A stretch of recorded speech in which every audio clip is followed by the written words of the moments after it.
In cold, hard cash, it's Hail Marys and money. Enter now at talkTV/win and get set for a gilt-edged trip to the Golden State you'll never forget.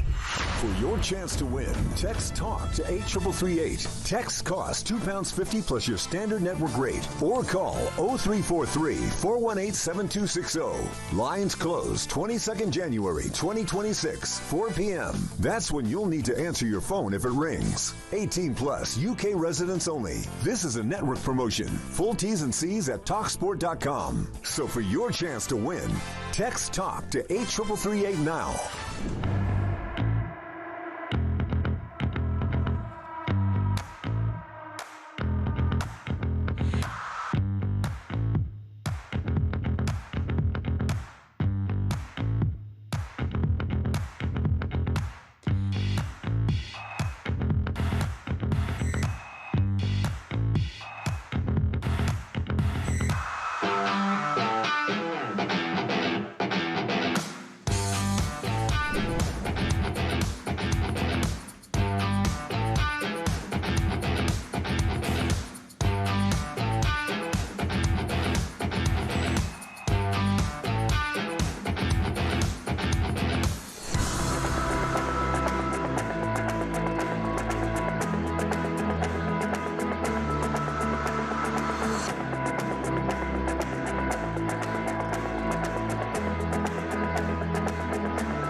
Across the UK, on DAB+, on YouTube, on your mobile, and on your side.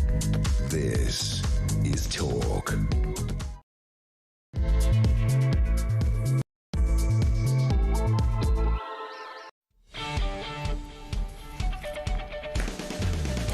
Very good morning to you. Just gone 6 o'clock. It is Tuesday the 13th of January. Like you really care. You are with, of course, the home of common sense. It's the home of Alarm Clock Britain. And if you are, just wake it up. You're already on the road. You're trying to get the kids out of bed. A very good morning to you.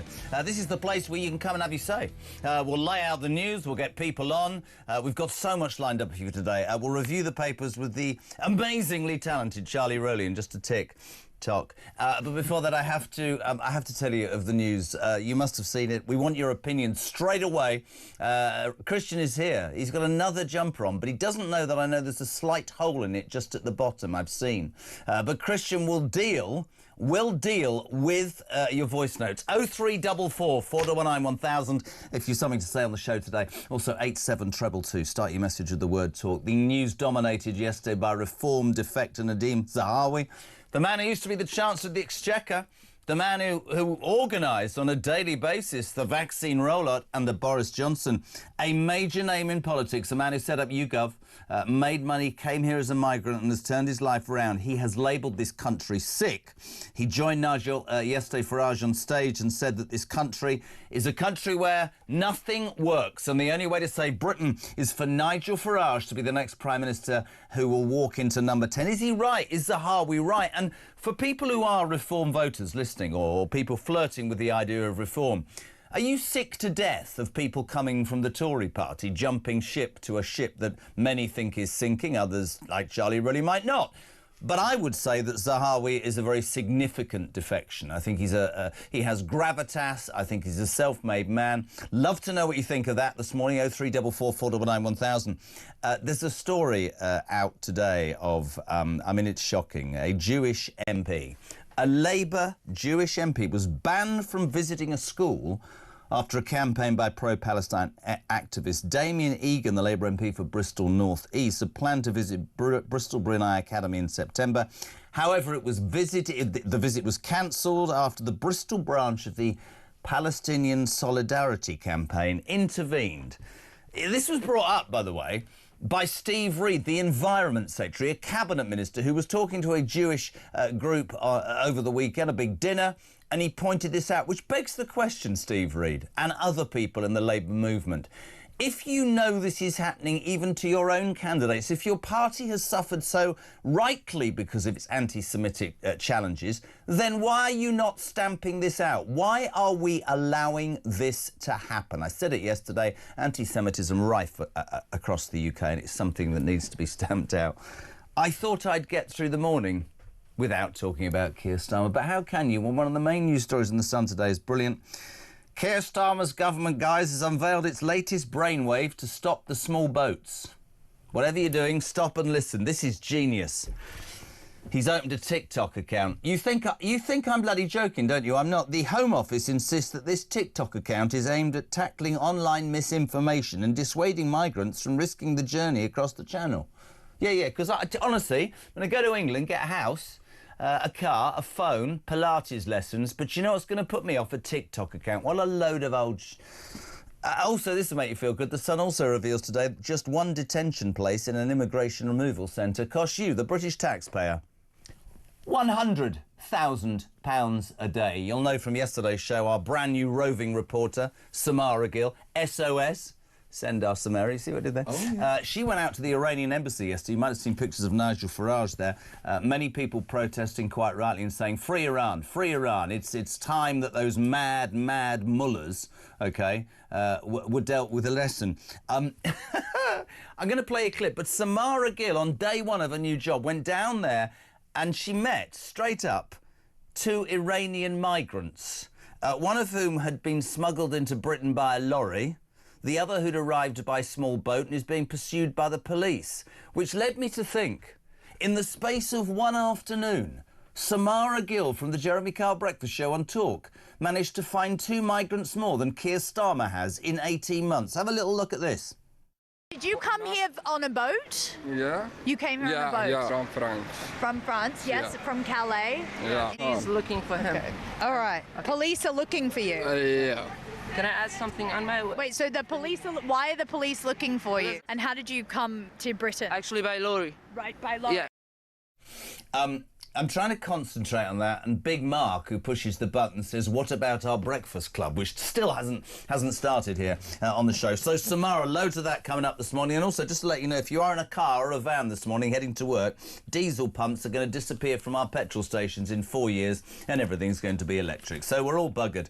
And I'll tell you more on that Guantanamo Bay story that we talked about yesterday, the man who's never set foot in Britain and has got millions of pounds in compensation. Turns out his lawyer, oh yes, is a member of the Labour cabinet. 8 minutes past 6, a very good morning to the legend that is Charlie Rowley. How are you? Good morning, I'm very well. How are you? Lovely to be here. Lovely to have you here. So much in the news today. Let's go straight to the Telegraph. Have you got papers? I have. I've got papers, I've got coffee, I've got you, Jeremy. Oh, don't you make me feel there's a spring in my step and my hat is at a jaunty angle. Every newspaper, of course, covering the story. Nadine Zahawi defecting yesterday to the Tories. And I made the point, big name. Big name. Let's see a clip of Nadeem, him saying what he thinks of this country and why reform is the answer for him.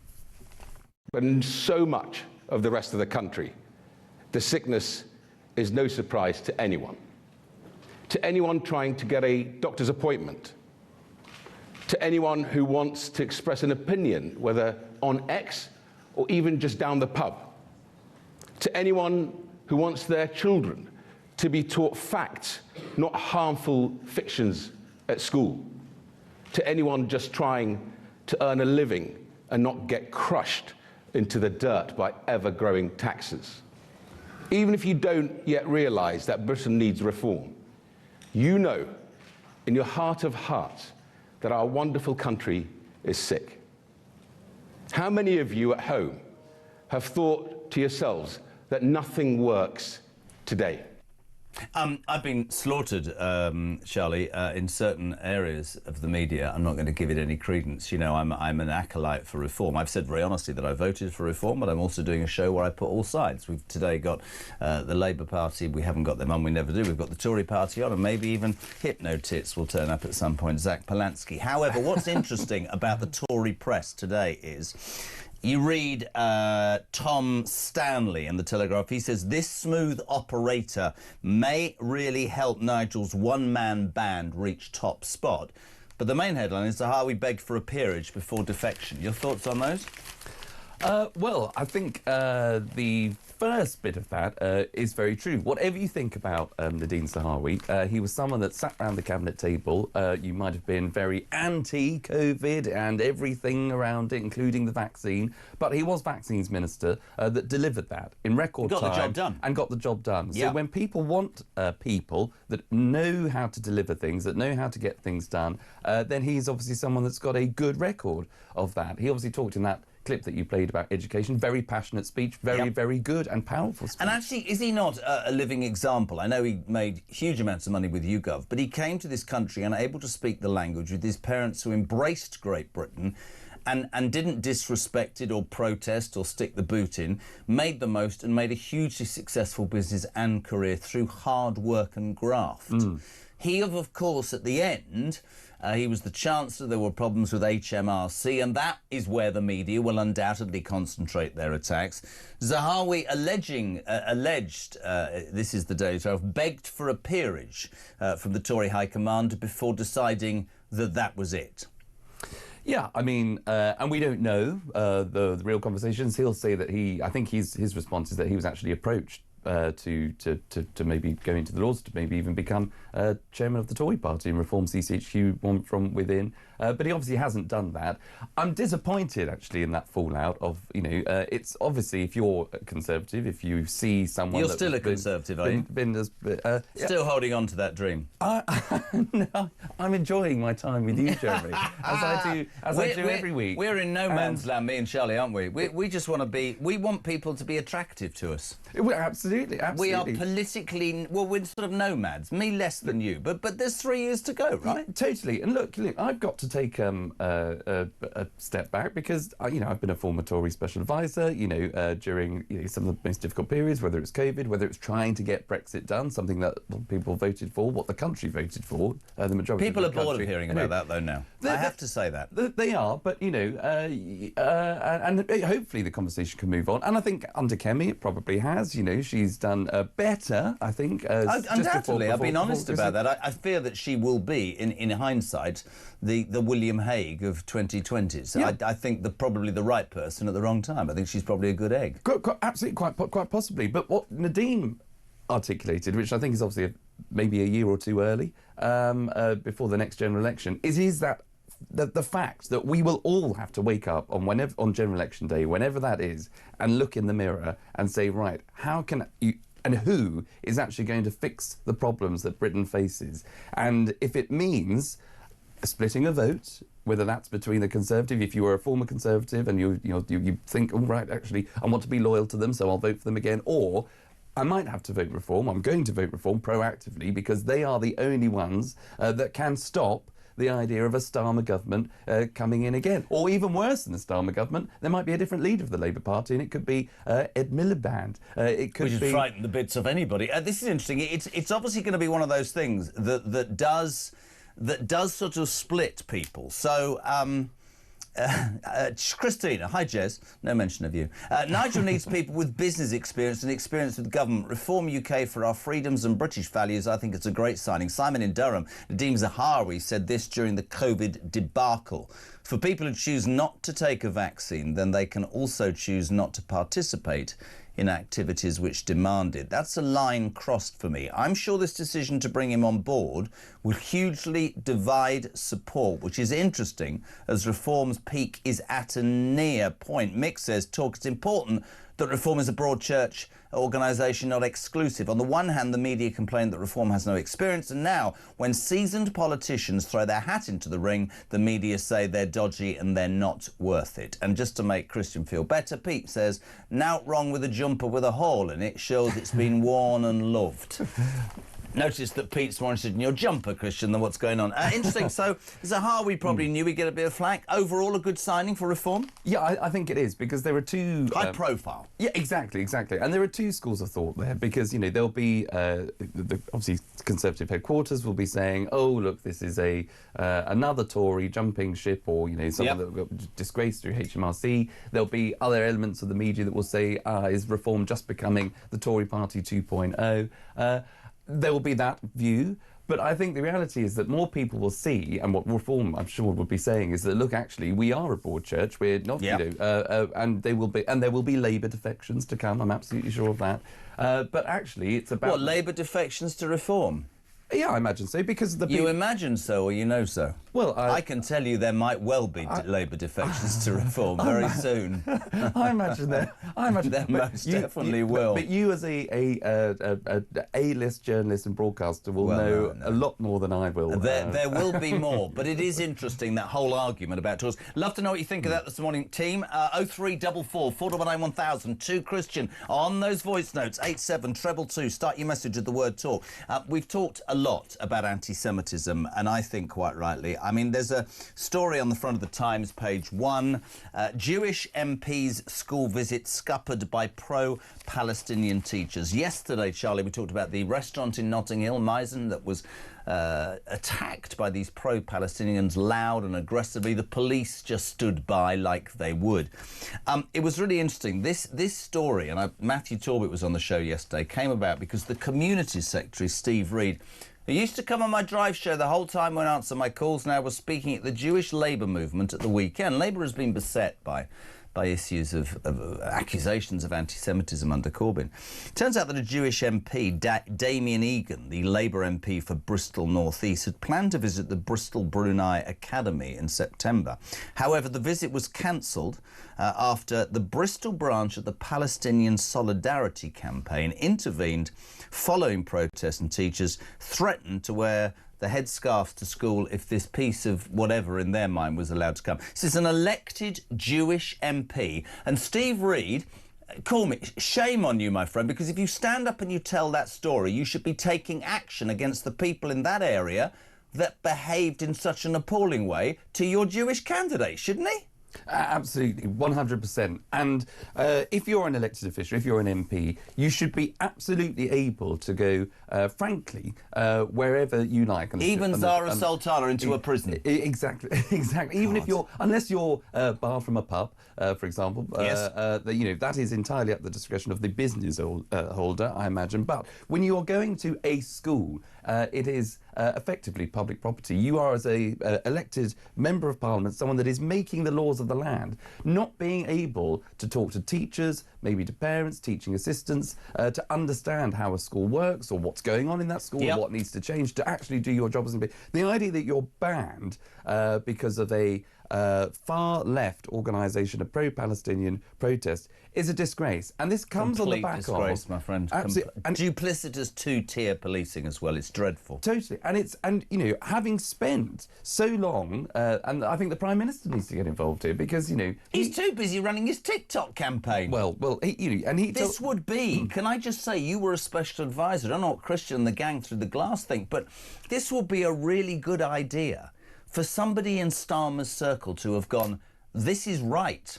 We should crush this, because that will dispel the belief that we are anti-Semitic. They don't have the intelligence, this government. No, and that's the problem, you know. But the Prime Minister, you know, when he was leader of the opposition, constantly told us, you know, he's changed the Labour Party. Yeah. They've moved on from the Corbyn years. But you don't have to look far to find those examples. You talked about that Notting Hill restaurant example, the banning of Israeli fans coming to see a match against Aston Villa. And he's still got a job, by the way, Craig Gill, for the West Midlands chief constable. That's a disgrace. It's unbelievable. Do you know that he was nominated by people from the local mosque for that job? Do you know the truth about Craig Guildford is a disgraceful thing, and that sums up for me. We were talking about yesterday how the police in this country, and I don't care if this upsets people. There's a bit of traction yesterday when I said this. I believe categorically that the police in this country are scared of certain areas and certain demographics, and that is imposing a different way that they would do their job, and that is fundamentally wrong. I said it yesterday. If you break the law, you suffer the consequences. I don't care the colour of your skin or your religion. Disgraceful, man. Well, totally. And look, I think it all harks back to, you know, when we saw those riots on the back of the Southport killings, and when I think in one particular part of the country the police were being very forceful and forward with people to say, look, if you think you're going to take to the streets, you know, we won't hesitate to sort of round you up and bang you up. Because you're all far-right thugs. Exactly. But if you went to Birmingham and you were maybe the, in inverted commas, counter-protest, but of a particular faith, a Muslim faith, and you turned up with, as they did, weapons, the police said, here's a little bag, you can put them all in, they're there, just, it's you know, so and we'll say no more about man. it. That was West Midlands Police again. So why they're not in special measures already, I don't know. Well, I do know, because it's a Labour government that won't do anything about it. Completely good. Excellent points. So the first two stories this morning. What do you make of reform of Nadine Zahawi, the ex-vaccines minister, Chancellor, defecting yesterday, and that Jewish MP, a Labour MP, banned from going to a local school because, and I quote, the Bristol branch of the Palestinian Solidarity Campaign intervened and didn't like it. 6:20. Morning to Rachel. I'm a reform voter, but I've got to be honest with you, Jez. I like Nadeem. He's got proven ability. However, his previous stance on immigration is questionable. Also, is it not fair that he called Nigel Goebbels at some point? I think that's very true. We'll say good morning to Laura. Morning, Laura. Normally part of Alarm Clock Britain, currently having a holiday in Thailand, but listening to you as a loyal talk lady. I think that the concern about any old Tory becoming a member of Reform is valid. However, if you look at the likely voters or likely members of Reform, they're probably going to be ex-Conservatives. I don't think we should kid ourselves that we're going to suddenly find politicians or voters who've never had any affiliation to any party before coming on board. I think that their policies haven't necessarily changed. I think the vehicle they think that can get them enacted has, and it's now Reform. Anyway, have a great morning.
This is nothing short of violence against women and girls.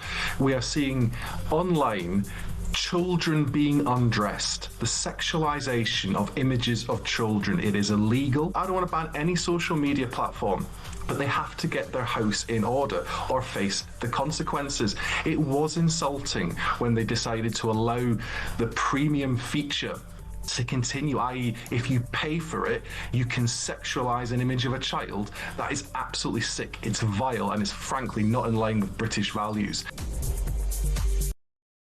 Across the UK, on DAB+, on YouTube, on your mobile, your side. This is Talk. Morning, gang. 6:25. We're live across the UK. It's Talk Breakfast to Jeremy Kyle. Listen, whatever you want to talk about. I mean, it might be Nadeem Zahawi. Loads of people on. Morning, Jez. Charlie, you've got to mention Charlie Rose here. I think Nadeem Zahawi is a great addition for reform. He has a swathe of experience, which is needed, as you just need to look at the 400-plus MPs in Labour who have never had a job. Can I also say that Charlie reminds me of a young Kenneth Williams? Well, makes yes. Daryl.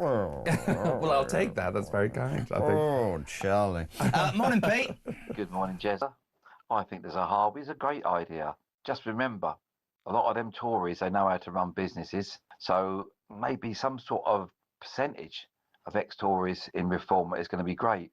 After all, something has to be done to counter Labour, Liberal Dems, Greens and whatever other freak party there is out there with, people run by somebody called hypnotists and stuff like that. No, that's exactly the right thing to do. Only they must always remember that Nigel is going to be the Prime Minister. That's what people think. What do you think? 0344 499 1000. Your texts are raining in. Dave's in Carney says, morning, JK, and the totally amazing Charlie. Here we go. It happens every morning. I don't mind. Yesterday, Poppy Coburn, honestly, it was like, people were saying, morning, Poppy, and your sidekick, Jezza. I don't mind real Tories joining reform, but they don't need people trying to save their political career. Where's my breakfast club? That's an interesting one, isn't it? That could be an argument. Well, yeah, I mean, there might be people, and this is the problem that, a good problem that reform face. You know, they'll probably get a lot of people with experience, people that have been MPs, but there will be people that are just using it as a sort of an opportunistic approach to either get back into Parliament or to get the profile again that might have been lost since the Tories lost the election. But there will be lots of other people, probably like Nadine Zahawi. Not Doris. Not Doris, who's who I'm looking at. I knew. He's got the mail over. Nadine Doris is using. Nadine, help me, Jez. I'm completely screwed. But there'll be lots of people who've left the Tory party because the Tory party stopped being the Tory party. Absolutely. Who want, like Nadine Zahawi, want lower taxes, want business regulation to be cut, wants business to thrive and innovation and enterprise to come to fruition in the UK, where it hasn't been, where it's been stifled. He will get that. So there is obviously to my point earlier, looking in the mirror on General Election Day and saying, right, what is the actual remedy to fix and this you look country? at your kids. OK, quickly, Mark in Croydon. Morning, Jez. No mention of you. I think reform need experience and people who understand being part of a large government, but people will have issues as Zahawi, the COVID rollout and HMRC. We'll look beyond that, I hope. Sean in Gloucester. Good morning, JK. Will the loony leftists still call Nigel a racist after welcoming Zahawi? Probably. Great move in my mind to get him on board. Wise man, gets the job done. Great with the media. The idiots will ramp up their smear campaign against reform. Right, let's move to the Sun, page 8 and 9. This is... I've tried really hard. I've done 27 minutes without having a go at our Prime Minister this morning. You couldn't make it up is just an example of how brilliant the Sun are at headlines, and I'm not just saying it because they're in the same building. PM's latest brainwave to stop the small boats, Charlie Rowley, former government advisor. They've opened a TikTok account. The Home Office has said it's aimed at just tackling online misinformation and dissuading migrants from coming to the United Kingdom. The thing I have about this, which is just... I think most people, I hope, would share is, this sums up this Labour Party. Get out with your navy or on the beaches or create a detention centre at whatever cost. Stop these people setting foot in this country and taking advantage of change the system. Make us less soft. Make us harder for you to come here. No, let's open an app and hope that people go, oh, well, I'm not going to go because what a load of... Honestly, this man is our Prime Minister and his idea of... On the same page, there's the story of the dingy migrant who raped a teenager. This is not school, but this is real life. Samara Gill yesterday, you saw the clip earlier, down to the Iranian embassy for this show. First two people she met were one's being pursued by the police and the other's on benefits through the roof. An app doesn't cure that. Well, you're absolutely right to highlight those two in particular and get to the crux of what is the priority of the Home Office. What are the priorities of this government? I'm sick of hearing the Home Office isn't fit for purpose. Make it bloody well fit for purpose. Sort it out. That's exactly what they've got to do. You're absolutely right. And this is what gets me about this story, is I can go back into my mind and I'll get chills down my spine just knowing about the way in which the Home Office and its officials will all be gathering. They will be sitting around. I've got no problem, to be perfectly honest, with having a TikTok account that tries to have some sort of disinformation, because... Why don't you make your government look strong, or change the law, or try and do something, you know, that people would take real notice of? Exactly. That has to be the priority, and it has to be getting tough on people that, A, come into the country, you need to deport them, but also making sure that we have the laws appropriate to be able to bang up the people that come into the country. You've got a massive majority. Use it, man. You're too scared to, Keir Starmer, because, again, you're talking about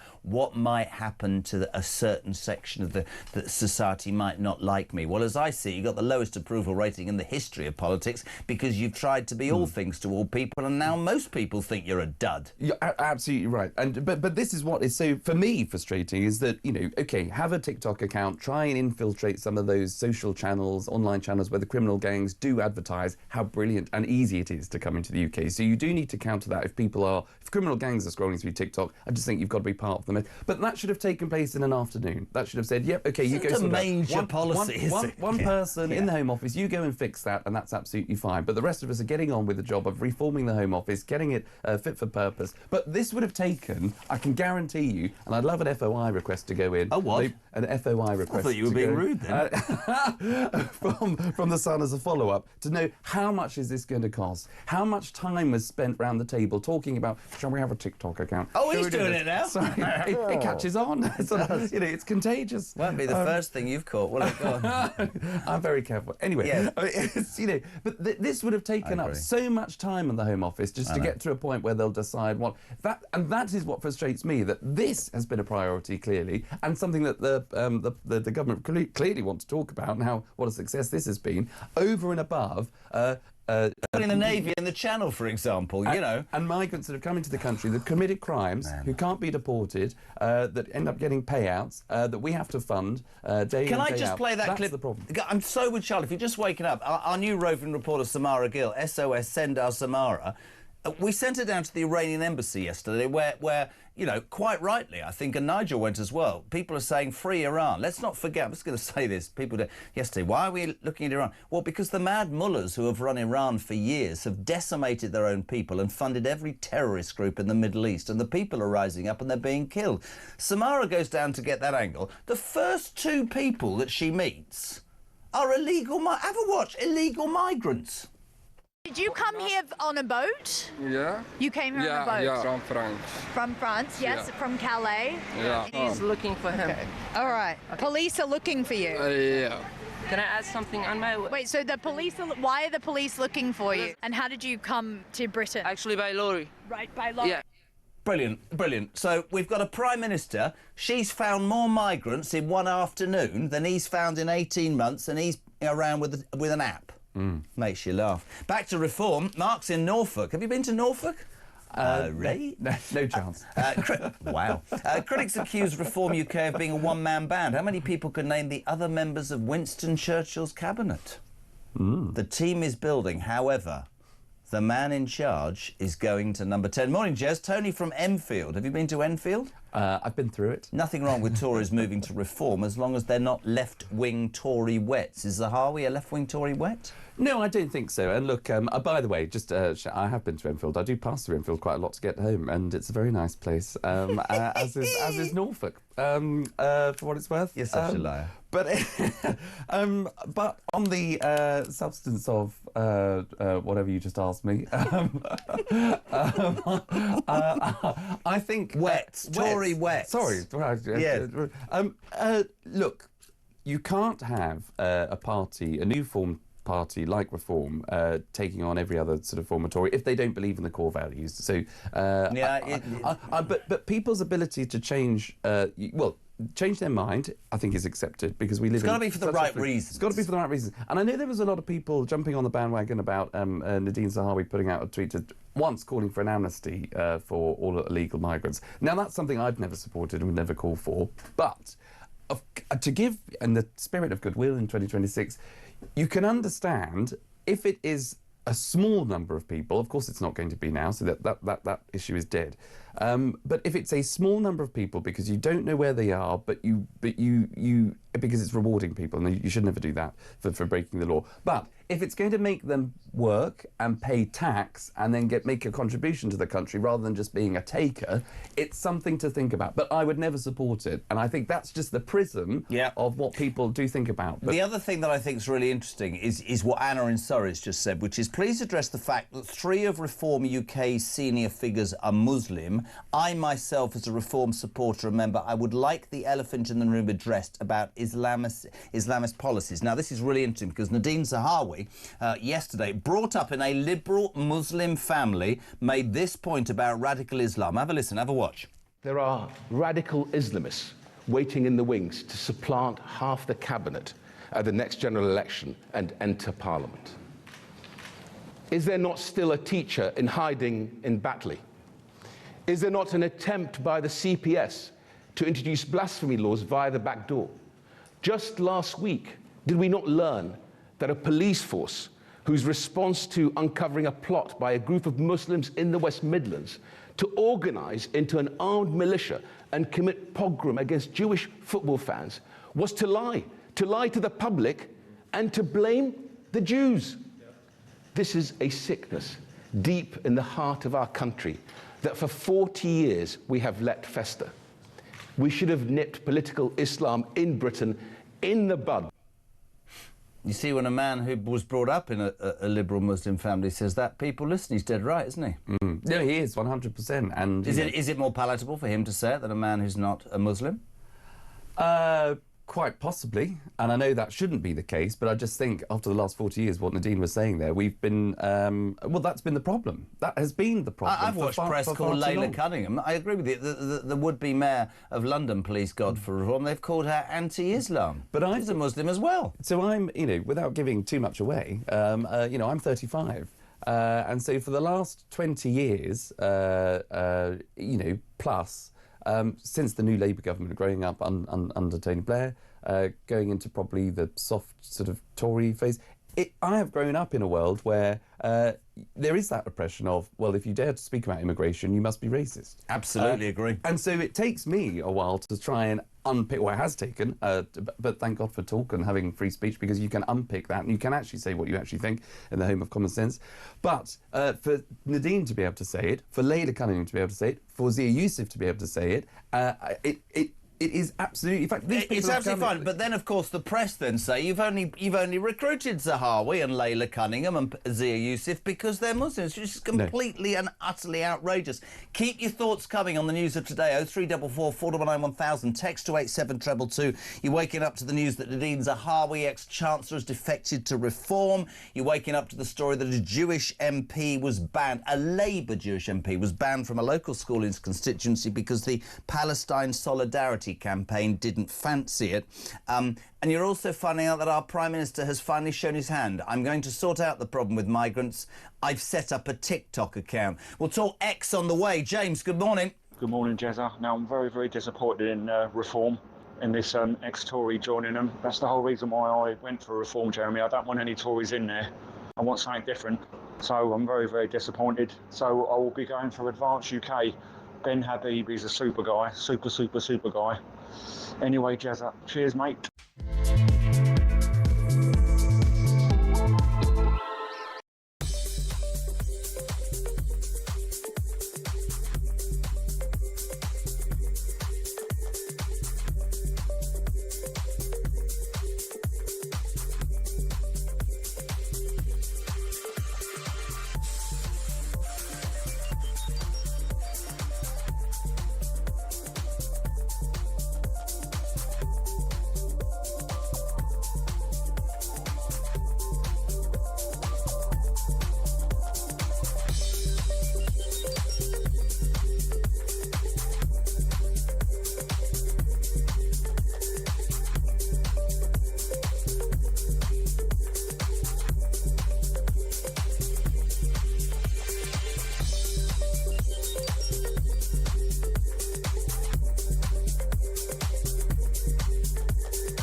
across the UK, on DAB+, on YouTube, on your mobile, and on your side. This is Talk. Welcome back. 21 minutes to 7 o'clock. We're live across the UK. A very good morning. It's the Jeremy Kyle Breakfast Show and Talk's home of free speech and common sense. Good morning, Charlie Rowe. Good morning, Jeremy. Thank you for having me. Yes. I want to talk about free speech. There's a huge story. Again, The Sun, page 6, other newspapers, X facing ban over AI pics. Labour says it is prepared to ban the social media platform X after it accused the platform of being used to create child sexual abuse, misogynistic deep fakes. Regulator Ofcom said it was carrying out an official investigation into X under the Online Safety Act. Elon Musk says the UK wants to suppress free speech. Let me just, this is me as a father, just not even as a broadcaster. That is disgusting, and anybody who doesn't think that misogynistic deep fakes and child sexual abuse images should be cancelled and dealt with is not somebody I want to share any time or space with. But is it not interesting to you that we have a Labour government that quite rightly can be accused of trying to create a nanny state? There are many other platforms, let's be perfectly honest, where those images could be recreated. They're disgusting images and those people should go to prison. But there are other platforms that this government is not going after. And it would then be very easy to say, Charlie, this is because Starmer and his cohort absolutely know that X is the place where much criticism of his tenure and their government lies. And thus, in that instance, I agree completely with Elon Musk. It's against free speech. We should be able to regulate content. We can't say no to the entity, can we? That's exactly it. And look, you know, social media and online companies need to do a lot more to make sure that any images like that aren't totally inappropriate and vile and disgusting are taken down and removed. People that create them, you can go and find them. We should have the technology these days to go and find them. Yes. Bang them to rights, and you know, if not just get them off the site, but get them behind bars if necessary, if the picture is bad enough. But you're absolutely right. You can't then just pick on one side in particular, and for all the rest of us, the overwhelming majority, because it will always still be the overwhelming majority of people that use that site, that use X, to vent their frustration, to have a conversation, to talk about the news, talk about current affairs, engage with other people in a wholly just get rid of the bad apples. Listen to the technology secretary. Really, is she? I thought she was the work and... This is Liz Kendall yesterday on potentially banning X. This is the Labour minister in charge, for God's sake. But X does not have to wait for the Ofcom investigation to conclude. They can choose to act sooner to ensure this abhorrent and illegal material cannot be shared on their platform. If they do not, Ofcom will have the backing of this government to use the full powers which Parliament has given them. And I would remind X and all other platforms that this includes the power to issue fines of up to 10% of a company's worldwide qualifying revenue. And in the most serious cases, Ofcom can apply for a court order to stop UK users accessing the site. The other thing we have to keep making the point because, let's be honest. Anybody, I mean, look at Hugh Edwards. He should be in jail. I think anything to do with those sorts of photos is disgusting, and as you quite rightly say, these people should be brought to justice. But it's across so many different spheres, and it asks a whole big thing about social media. It needs to be policed better, but you get into really dangerous territory if you say, I don't like criticism, so I'm going to turn that down. She's another typical Labour person. Why don't they have the balls to stand up and do it themselves? Why are they laying that at the door of Ofcom? I mean, I remember some journalists writing that Nigel Farage, who doesn't agree with this, and I don't agree with it, somehow means that he supports Jimmy Savile. Who the hell wrote that Sorry, you said the wrong one. No, but seriously, there's a difference between misogynistic and sexualised pictures of kids and being able to have an opinion. Yes. So much about this government, in my humble opinion, is we'll do what we have to do out of convenience, not for the good of the British people. Yeah, you're absolutely right. And look, there's I'm Kenneth Williams style, pretty old-fashioned, I suppose. If you don't like something, on telly, you change the channel. If you don't like something on X, you don't go on it. The idea that you are, and the government is able to pick and choose, control what social media is allowed, what isn't, who's saying what, that's allowed. That is ridiculous. This is, again, a government, and I'm afraid it will be the same under the previous government, and maybe the next governments, because they are so behind advances in technology. You've got to make sure that because they are. But the irony of what you've just said is the main story in the newspapers today in The Sun is that Keir Starmer's answer to dealing with our crisis of immigration is to use TikTok. You telling me there isn't stuff on TikTok that needs banning? And of course it is. Of course there is. It's hypocrisy. Chris, what do you make of this potential X-ban, my friend? Morning, Jeremy. Morning, Charlie. Looking forward to a great show. I have one question for Starmer. Why is Starmer trying to ban X for these AI photographs and only X, when there are at least 3 or 4 other free platforms and dozens of apps that do exactly the same? But he's only going after X. Wouldn't possibly be because it's free speech and people say that what they think about Starmer and sing their favourite song, would it? Just a thought. I don't think it's the wrong thought. Sean says the left are clinging to any excuse to ban X purely because it highlights their complete BS and nonsense. And I think it's really dangerous territory, don't you? Totally. And you can just imagine, because of the way in which X has been able... Sorry, Ian in Cornwall. even by Starmer's standard, yesterday, the government's fastest U-turn in the history of British politics. Yesterday morning, we're going to ban X. Yesterday afternoon, we're opening a TikTok account, says Ian. I mean, that's absolutely it, isn't it? Well, yeah, totally, yeah. You know, that's spot on. But you're absolutely right. Look, you know, but there will be a certain group of people that are probably sitting around the table in number 10 or in the technology department thinking, right, who can we go after? What do we need to do? What do we need as a form of, if you're on the Labour benches, a good news story? But that's not how to govern on a good news story. How to govern is to deal with the things that are affecting people. Listen to this. Michael in Islington, I am 1,000,000% with you. Chaz. Oh.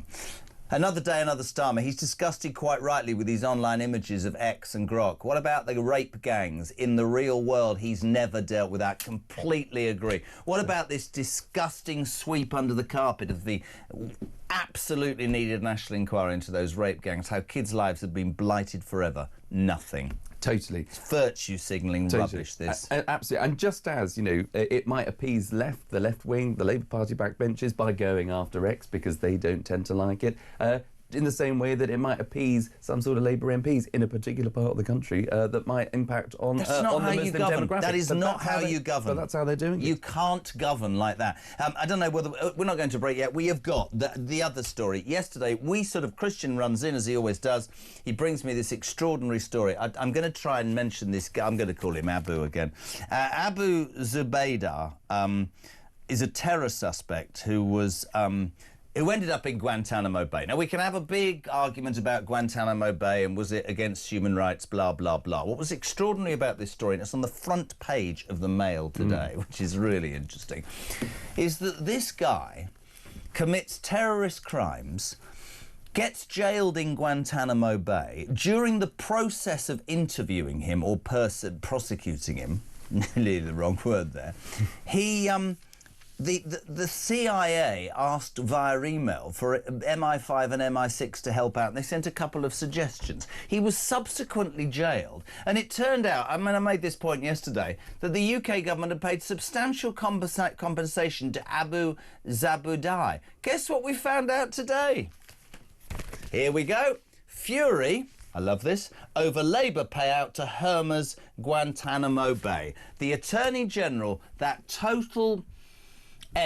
Lord Hermer, who seems to think that migrants have more rights than people in this country, was the guy who represented this guy, despite the fact he ended up in Guantanamo Bay privately. That was him representing him. And he's the one, presumably, who's got Starmer's ear. And we've paid out millions to a bloke, Charlie Rowley, who's never set foot in my country. He's never been here. I mean, it's beggars belief, isn't it? That UK taxpayers, not it's the substance of the story, but UK taxpayers' money is going to this individual who was detained on terrorism offences around the 9/11 plot. Someone who, whether they're here or not, just the UK government should not be getting involved in. But the Attorney General who represented this guy, he's a dodgy. I'm in for Herman. Herman's a dodgy bugger. Well, he is. And as you say, has the Prime Minister's ear, and will be advising him on things like the Chagos Island, that sort of surrender, as I'd call it.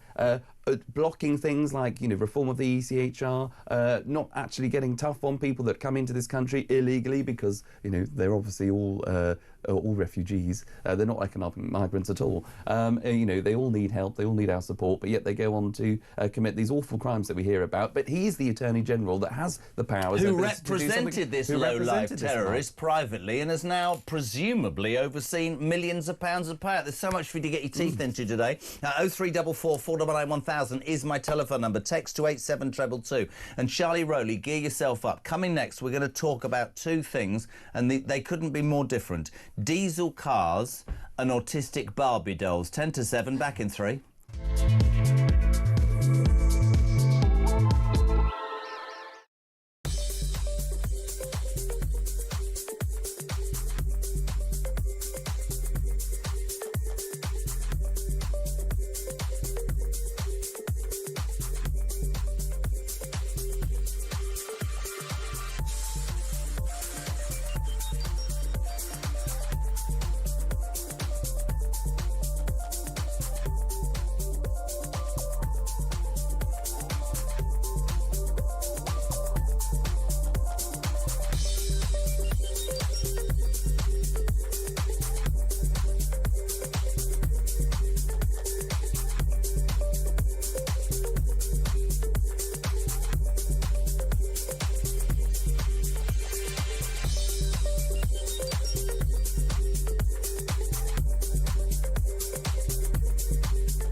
To wake up. Islamists are laughing at us. They are using our rights and our freedoms to basically expose to their other Islamists how weak and decadent the West is. We need to stand up for that.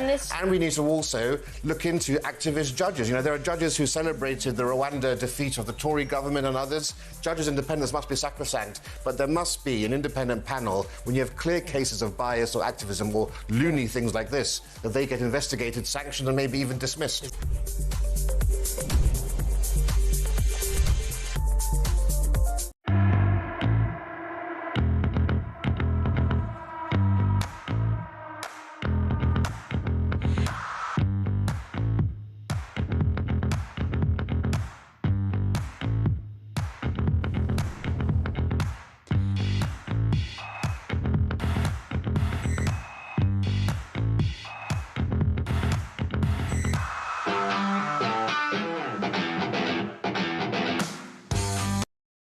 Across the UK, on DAB+, on YouTube, on your mobile, and on your side.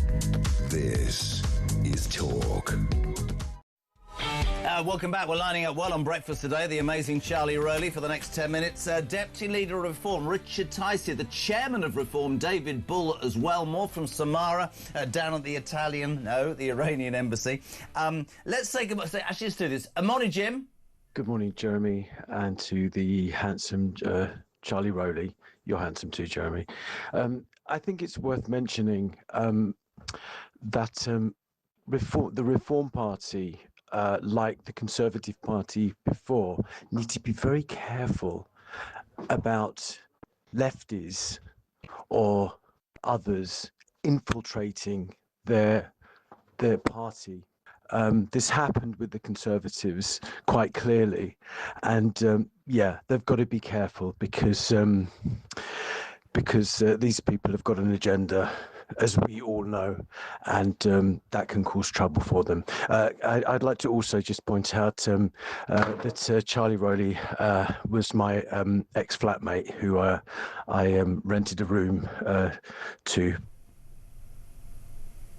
Well, Jim can call again. I wonder why he's your ex-flatmate. There you go. Right. I remember Jim. Yes, I don't want to know. Front page. I don't want to know. Why have you got your marker pen out? You're marking him out of 10. Front page of the Sun on the paper review, not the Charlie Rowley lifetime story. Fuel pumps to start vanishing within 4 years. Bin diesel. Great. I mean, how good's that headline? This is the story that if you're in a car or a van this morning, my friends, diesel pumps could disappear from petrol stations in just 4 years, as forecourts are set to ditch fuel to make space for electric vehicle charges. Many of the UK's 8,500 forecourts predicted to scrap the fuel entirely by 2035. We're all going to have an electric car. Well, I think that's absurd. I couldn't agree more. I went through the stage when they wanted to be unleaded, then they wanted to be diesel, now they want to be electric. And now, there's still only 1% of carbon emissions in the world. The madness. Yeah, exactly. And, you know, you have to now pay a tax on your electric car. The whole point of, you know, pence per mile. You're really put out by that man. Oh, by Jim, I know, it's thrown me. But that was years. I mean, I think I'd lived with Jim and Andy. Of course you did. Sounds though something in a rainbow. Jim and Andy. Jim and Andy. That was 10 years ago, but good to see you still doing well. You think diesel cars... This is madness. This is net zero madness. But if you want to know about total madness, my friends, as we approach the 7 o'clock hour on Talk Breakfast, this is an extraordinary story and one that Richard Tice, who will be listening and preparing, I want a response from you, Tice. Barbie... has been made autistic as part of a campaign to boost doll diversity. Doll manufacturer Mattel has created the first Barbie with autism, a disorder with a spectrum of behaviours seen by some charities as an invisible disability. Now, I agree with that. And I agree there are many people with illnesses like autism and ADHD and all those sorts of things that you know, that needs highlighting. But my point this morning to Christian was, how in the name of sweet Jesus do you make a Barbie doll autistic? Well, we found out the new toy has eyes that gaze slightly off-centre and bendy wrists, I can't do this, for hand flapping, intending to represent an autistic reluctance to make eye contact. That is absolutely outrageous. That is not what autistic... One of my children has slight autism. That is an insult, by the way. Flappy wrists and a slightly off-centre gaze. Sounds like Andre Walker, doesn't it? It's the way he looks on a normal basis. I mean, it's extraordinary. And this is a doll. What is going on? And no, boys will have to play with them because that's politically correct. I've hit a low point at 7 o'clock in the morning. Well, you wonder... You've got far more experience of dolls than me, Charlie Rowley. Yes. Something I told you in confidence. Yes. I do... you're absolutely right. Look, you know, there will be people with autism who I think will actually probably push back on this and say, be what offended, on earth? And they should be. I think you're right. You know, people with autism, you know, come in all walks of life. You can't call it an invisible disease, which it is. There are, I don't want to go into specifics, but one of my children has, and she's done so brilliantly, right? Yes. She doesn't walk around with flappy wrists and a slightly off-centre gaze. I wouldn't keep her. Exactly. I'm joking. You know, I mean, it's ridiculous, and I think that's an insult to people who are trying to talk about that condition. Totally. Just being reduced to, as you say, those two descriptions, I think is pretty below the belt. I mean, the other question is, I mean, where would they sit on the shelf? Would they be next to the sort of the transgender Barbie doll versus the, you know, disability, you know, one-legged lesbian, you know, doll? I've never recovered from Piers Morgan. Have you ever seen that clip? Do go and find it on YouTube. I know he's my mate, but there was when this whole thing about identity politics, because I was saying in the office yesterday, I tried to put somebody's new number into my iPhone. It says, what are their pronouns? Sod off. I remember this woman going, oh, you can be what you are, and Piers went, well, I'm a black one-legged lesbian. And the woman's face... Right, literally, that was the end of the earth. But Barbie dolls, peeps. Autistic Barbie dolls whose gaze is slightly off-centre and they have bendy wrists for hand flapping, intended to represent an autistic reluctance to make eye contact. If autism is about a reluctance to make eye contact, look no further than the Prime Minister. Charlie Rowley, thank you so much indeed. You're off to ring Jim now and say, whatever happened? Oh, I'm going to catch up. Yes. A decade ago. He's a weekly feature. We love him very much, Charlie. Thank you so much indeed. Thank you. If you are tuning in right now, you're waking up to the news that Nadeem Zahawi has defected. Highest profile defection to the Reform Party, ex-Chancellor of the Exchequer, the man that organised the vaccine rollout. A Jewish Labour MP banned from going to a school in his community because the Palestine Solidarity campaign thought it was a bad idea. And our government finally have shown their hand this morning. We can sort the boats out by opening a TikTok account. Let's get the views of the Deputy Leader of Reform. I've a secret to tell him on air. Richard Tice is on your way. If you want to hear from him or speak to him, 87222, start your message with the word talk. We will do the news at 7 and we'll be back with Richard Tice on the Talk Breakfast Show next.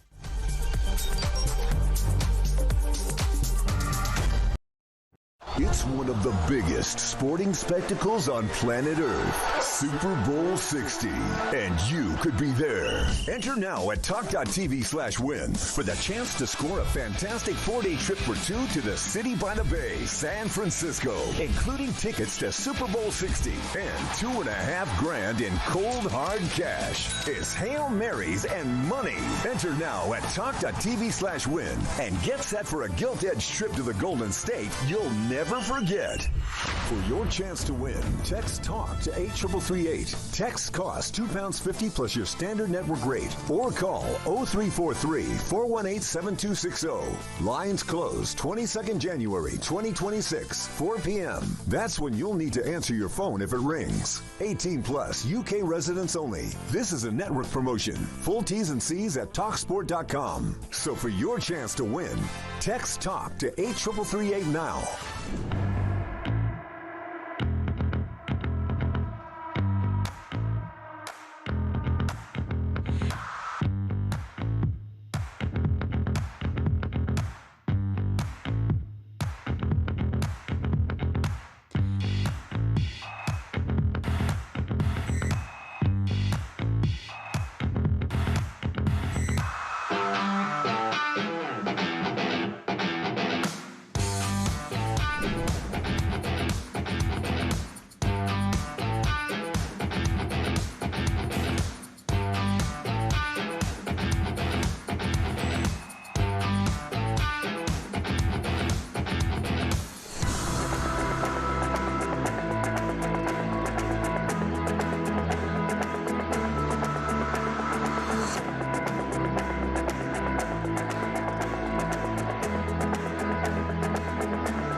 Across the UK, on DAB+, on YouTube, on your mobile, and on your side.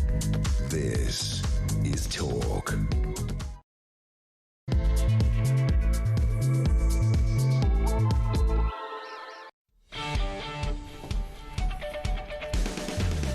Very good morning to you. Just gone 7 o'clock. We're live across the UK. It's the Talk Breakfast Show. My name's Jeremy Kyle and we are here until 10 on the home of Alarm Clock Britain. Working Brits, common sense, your show as ever. 0344 499 1000, our number. Text to 87222. You're waking up to an array of stories. The number one story, Reform defector Nadeem Zahawi has been accused by the Tories of only defecting to Nigel Farage's party because they wouldn't give him in any way some sort of peerage. We'll get the truth from the Deputy Leader of Reform in just a tick.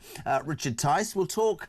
Well, we'll try and address Labour about how one of their own MPs, Damien Egan, Labour MP for Bristol North East, had planned a visit to a school in his constituency back in September, and he was banned from doing so by the Palestine Solidarity campaign, who threw their headscarves out of the window in a tantrum. Nobody from Labour, Steve Reid mentions it, but nobody has done anything at all. We'll talk about how this appalling government's finally shown its true colours today. I mean, this is just about it. Yesterday afternoon, they want to ban X. We'll talk about that. This morning, their idea of dealing with the small boats crisis is to open a TikTok account. Plus, of course, exclusive coverage. We announced yesterday our new roving reporter, Samara Gill, SOS. Send our Samara. She popped down to the Iranian embassy. And I just want to... I'm going to play a little clip. We're going to speak to her later on. The first two people that she met calling for freedom for Iran were illegal migrants, which meant that in 20 minutes on a wet Monday afternoon, Samara Gill found more illegal migrants than Keir Starmer has in 18 months. Play the clip, Big M. Did you come here on a boat? Yeah. You came here on a boat? Yeah, from France. From France, yes, Yeah. from Calais? Yeah. He's looking for him. Okay. All right. Police are looking for you? Yeah.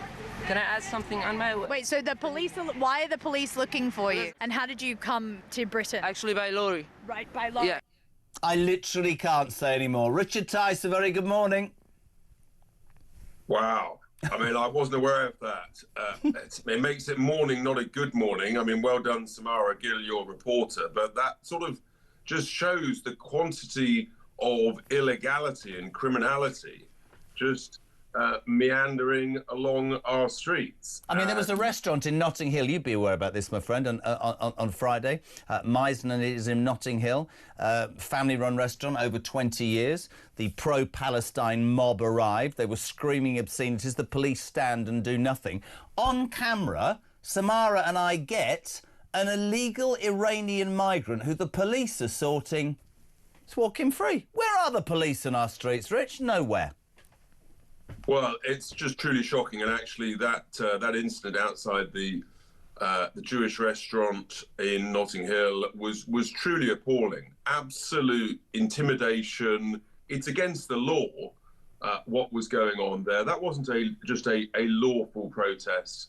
That was vile, hate-filled anti-Semitism. It's against the law, and it should have been stopped. But no, the cowardly leadership of the Metropolitan Police under Sadiq Khan, the London Police Commissioner, just won't do it. It's a bit like the Chief Constable of West Midlands Police, who cowardly kowtowed to the Islamist thugs in Birmingham, who said that they were going to basically target and do in not only the Jewish fans, but also it now transpires, they were going to seek out and intimidate the players themselves from the Maccabi team. I mean, truly unbelievable. There is an abdication of responsibility by the leadership of our two biggest police forces in this country. I find it astonishing, and one of the reasons I know that your party has gained such traction is, you know, when I was growing up, Rich, and I'm older than you, the police, you were sort of scared that they'd grab you and take you back to your mum or so. The police stand by, and this is, people say to me, you're just trolling right-wing stuff. No, I'm not. If you show a united flag, our flag, you get told to move on because you might upset these people, and yet pro-Palestine can stand outside of a restaurant and be that outrageous. And the guy in the West Midlands, how Craig Guilford is still in a job is frankly beyond us. Loads to talk about. You're a busy man. Yesterday, massive announcement at 11 o'clock in the morning. Nadine Zahawi, ex-Chancellor of the Exchequer, the vaccine rollout minister, defecting to reform. Personally, to you as a mate, right? The most high profile. I understand the people that are saying, is it going to become Reform a home for disillusioned, people who want to jump on the bandwagon? I think Nadeem Zahawi is a game changer. I think he has the experience to not only building a business, but also actually of working in the highest levels of government and creates, I think, the right story. But are people split? What's the reaction been like, pal? Well, I mean, I've had a fantastic reaction, and it's shown, I've had messages from other people who say that is a game changer that has made me think, made them think. And Nadeem is incredibly experienced, both as a businessman, but also in government, and he knows how to get things done. He's a doer, and that's really important. And he described Britain as being sick, and that Nigel Farage and Reform is the only solution to saving the country, and that's why he wants to join the team. And yes, look, I know Some people are having anxiety, but it's about believing in our country, who's best placed to save our country. And to do that, we need a team of a range of talents across the board. And that includes the talents of knowing where the blob is, knowing how to deal with the blob. And some people criticise us because we haven't got that experience. Can we deal with them? Absolutely. And here we are. We're bringing in people like Danny Kruger, Nadeem Sahawi, who got that experience. And then people criticise us for that. But we understand why. Of course. You sort of can't win. The only thing that Nadeem was promised was two things. He'd get a whole load of abuse, because anybody in reform gets abused. That's sort of part of the territory. And that he'd be required to work very hard. Well, he's a hard worker, and he'll be a great member of the team. I know, look, some people are upset, but either you want to save the country and reform the country and get it back on track, or you want to stand on the sidelines and just sort of shout and scream. No, I don't disagree. Just a couple of things to put to you. Let's start with Paul in Spain. He says, Jez, all these negative comments on Zahawi, consider this. What if under a previous government, in this case the Tories, the politician's ambitions weren't aligned with his party leader? Let's suppose a party comes along that has policies and ideals much more aligned. Just wanted to say that much more aligned to the politician's ambitions. Has nobody on here changed jobs to better match their aspirations and what they believe in? I think that's right. The big thing about the press today is Tories have come out this morning and say, oh, he begged for a peerage and we told him to do one because, HMRC and all that. He'll have known he was going to get this flack. But in a way, that's quite brave, isn't it? That means that he believes in it, doesn't it? I don't know. Maybe I'm missing the point. That's the whole point. That's why I say he knew he'd get a load of abuse. And sure enough, the rather sort of terrified, distraught Tories are, they're losing donors, they're losing senior figures. And look, it's desperate people do desperate things. Let's leave it like that. Absolutely. Can I just We've got to focus on the hope and the positives and the optimism. And look at the polls. We're actually increasing our gap now. 2 polls out in the last couple of days. 14 points ahead. We're pushing on. And some of us, I don't want to make any particular point, didn't have the weekend off. We're working all weekend, but you just crack on and relax, Richard Tice. It's fine. I was in my constituency doing my constituency work, Jeremy. I was in your headquarters doing work as well. Listen, just here's a quick thing that I wanted to talk to you about. This Jewish story. I mean, you know what I feel about anti-Semitism. I have no understanding in this country how anti-Semitism can be so rife, and yet we go on about Islamophobia and all these sorts of things. Racism isn't about the colour of your skin. Anti-Semitism is rife. It's disgusting. This Jewish Labour MP, Richard, Damien Egan, Labour MP for Bristol North East, had planned to visit Bristol Brunei Academy in September. However, the Palestinian Solidarity Campaign meant that it was banned. Now, the interesting thing is Steve Reed, the Environment Secretary, made a big thing about this when he was addressing the Jewish Labour movement on Saturday. But the party takes no action. Would this not have been a perfect moment for the Labour Party to stamp down on this and prove that they are actually pro-Jewish and not anti-Semitic? It's extraordinary. It's also extraordinary just how long it's taken for this story to come out. But frankly, the governors and the head and the teacher at that school have serious questions to answer. They essentially endorsed anti-Semitism in their school, in their educational establishment, and it's just completely and utterly unacceptable. And yeah, you're right. The Labour government should come down on this like a ton of bricks, but of course they won't, because they're desperate for votes from people with extreme anti-Semitic views. I have to tell you that, in my view, about 50% of the Labour MPs sitting in the House of Commons are themselves basically anti-Semitic. That's absolutely outrageous. I know you haven't got much time. I want to throw a few things at you. Yesterday afternoon, Keir Starmer and his cohorts decided that they should ban X. Nobody, this is my opinion, likes these disgusting child sexual abuse images, Grok A1, all that sort of stuff. But for me, deal with that. If you turn around and you ban something like X, which is, well, it's got a lot of criticism of this government on X, which is interesting.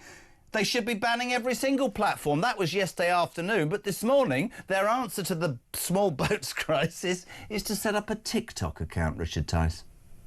It's clueless. It's laughable. I mean, amongst all the madness, I suppose we do have to laugh and try and stay sane. But yeah, the idea that you're going to stop the boats with a TikTok account, that by the way, the illegals use themselves to advertise their progress. I mean, you know, there was the guy who had a sort of machine gun tattooed on his cheek, who said he wanted to come and do in Nigel Farage. He did it on TikTok. You're right. Yeah. He did it on TikTok. Look, the whole thing is laughable, but fundamentally, on the issue of X, the reason that Labour has gone against X in the way it has is that it just doesn't like Elon Musk. The vast majority of Labour MPs don't like Donald Trump and the US, and that's their way of dealing with it. There's ways that you can sensibly legislate. You can sit down with the bosses at X and say, look, this is unacceptable. It's got to be dealt with. And you can have a rational, sensible, rapid conversation and they can sort it. I've got two more quick things. Front page of the Mail, fury over Labour payout to Herma's Guantanamo Bay client. We were talking about this yesterday. Zabu, I'm not even going there. He's never been in this country. He's in Guantanamo Bay. He's a terrorist. He was behind 9/11. Herma, it turns out, the Attorney General represented him. We find out our government has paid this man millions of pounds in compensation. And Richard Tice, he's never set foot in my bloody country. How does that make sense? It doesn't make sense. What I can tell you is that under a common sense reform government, that would not have happened. Yeah. And that's why you have to fundamentally, completely reshape the Home Office and create an immigration department of people who believe in the cause of British national interest, keeping British citizens secure and safe. And when you believe in sovereign borders, actually, you've got to believe in the sanctity of British and what makes Britain great. And what's clearly going on at the moment is that these people, they're just quite happy to send our money willy-nilly, whether it's to the right people, Guantanamo Bay, or a bunch of Mauritians, friends of the Chinese communist regime, with regard to the Chagos Islands. Couldn't agree more. Final question, Lee, a busy man. Love your reaction. Rising business rates, this just in, are set to pile further pressure on the UK's hospitality sector, Richard, with industry leaders warning of widespread closures unless urgent action is taken ahead of changes in April. What's Reform's response to that? This is just another car crash from the government.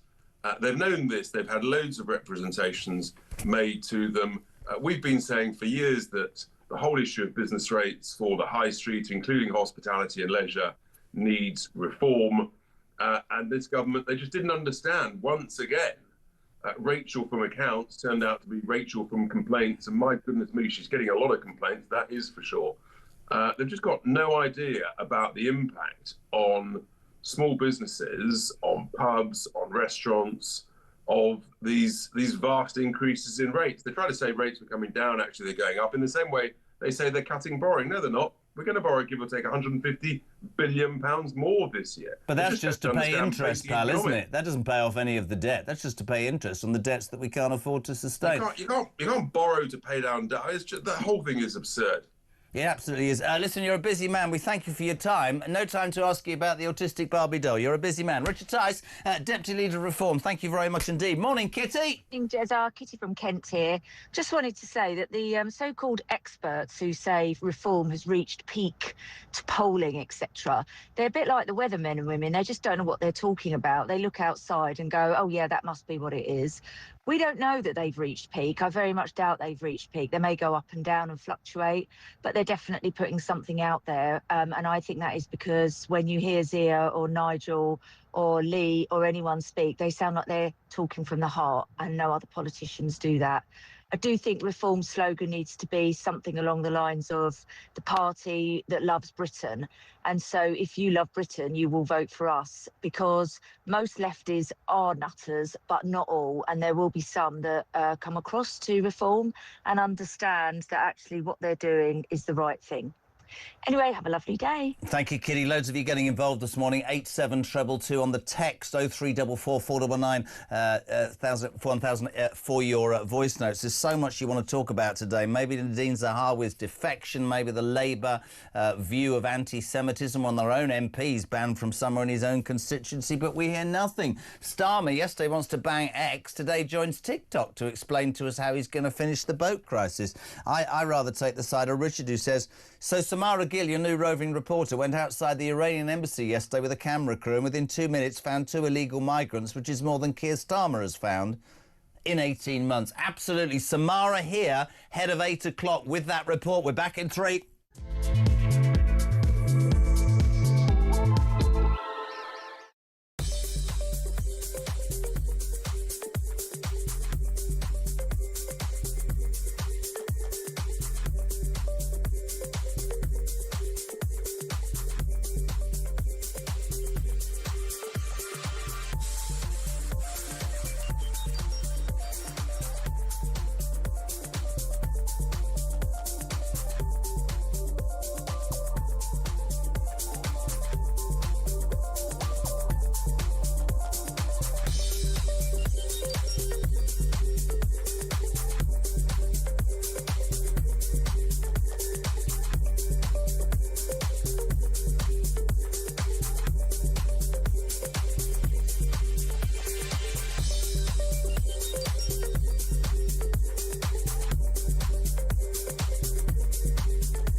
I'm Mark Dolan. Join me every weekend from 6 a.m. for the stories that matter to you. We talk politics, we talk news, we talk entertainment, we talk about everything that affects your life. There's only one place to start your weekend, the home of common sense. Talk Breakfast on Talk. 6 a.m. to 10 a.m. every Friday, Saturday and Sunday here on the home of common sense.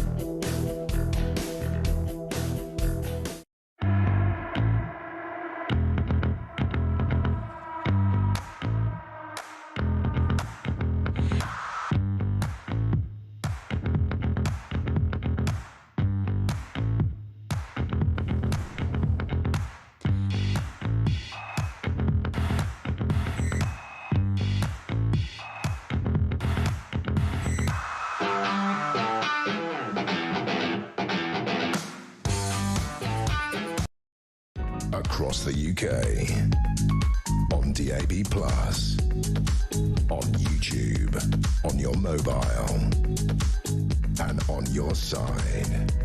This is Talk.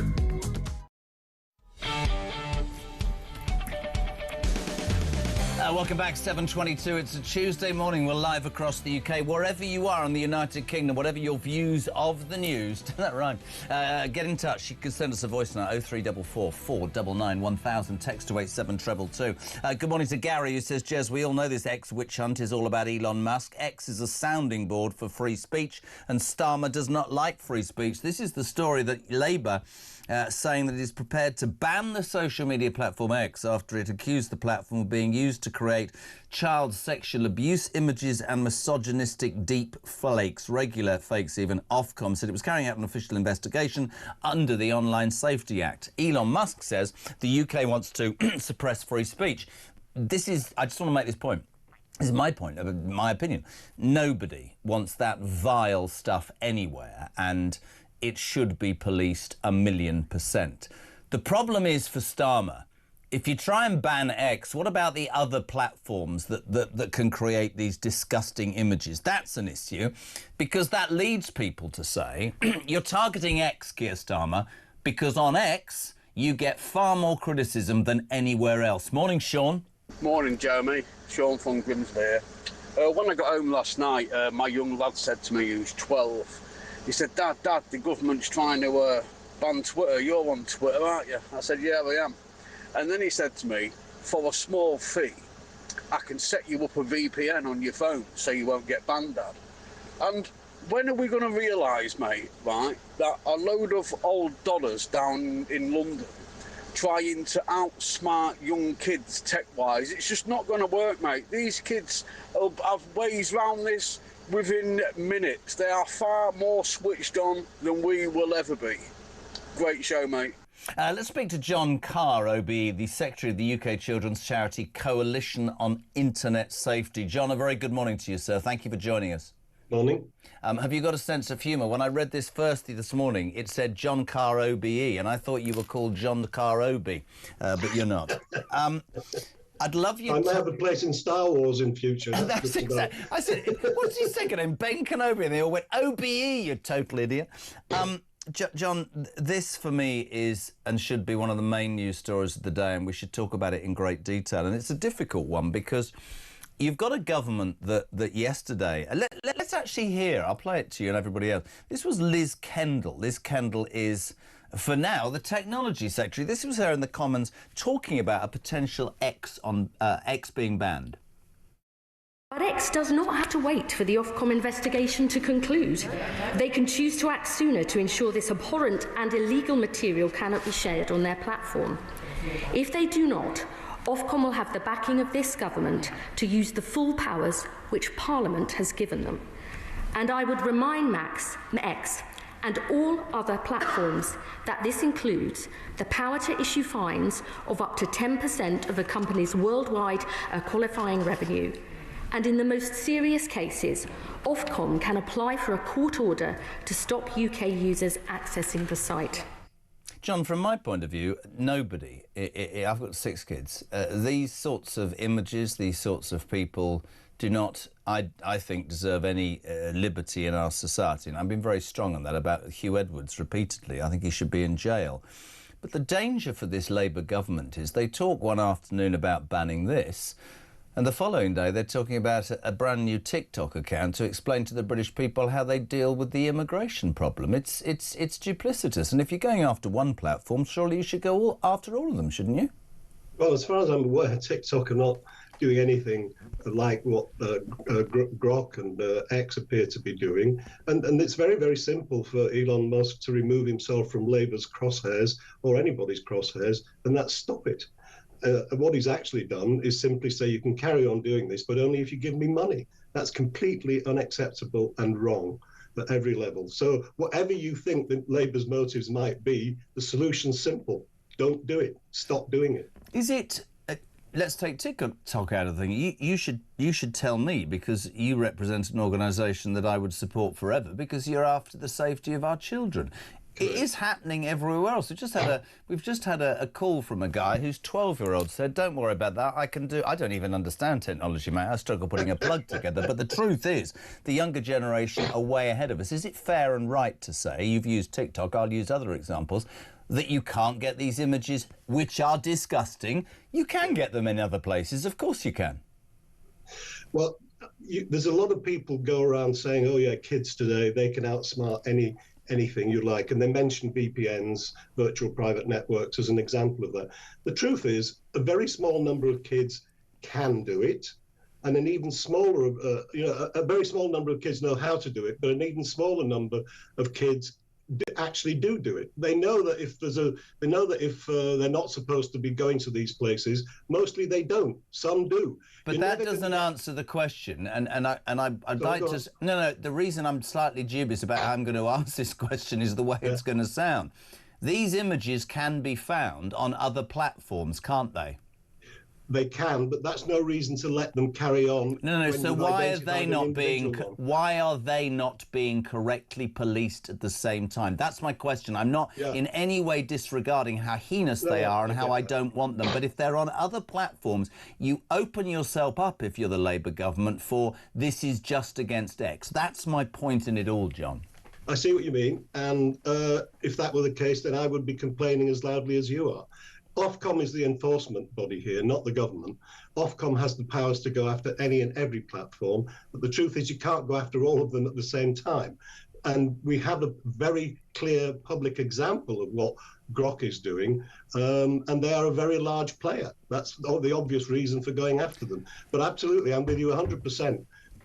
They all need to be got at as quickly as possible. I mean, I've long said, and I don't make any apology for this, that I think that big tech, or whatever you want to call it, make billions, and I think there should be systems in place for them to be held to account. And across all spheres. And, you know, as a father of 6, I repeat, this is heinous, it's disgusting.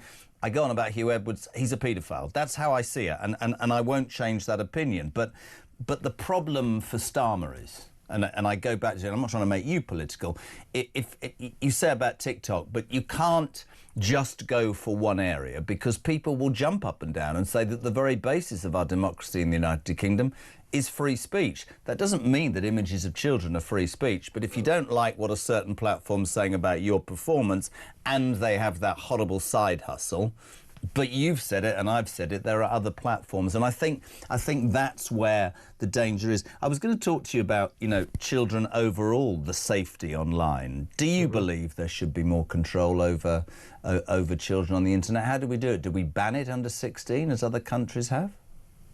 Well, Australia's trying it with under 16s, and I think everybody's holding their breath and waiting to see how that experiment works out.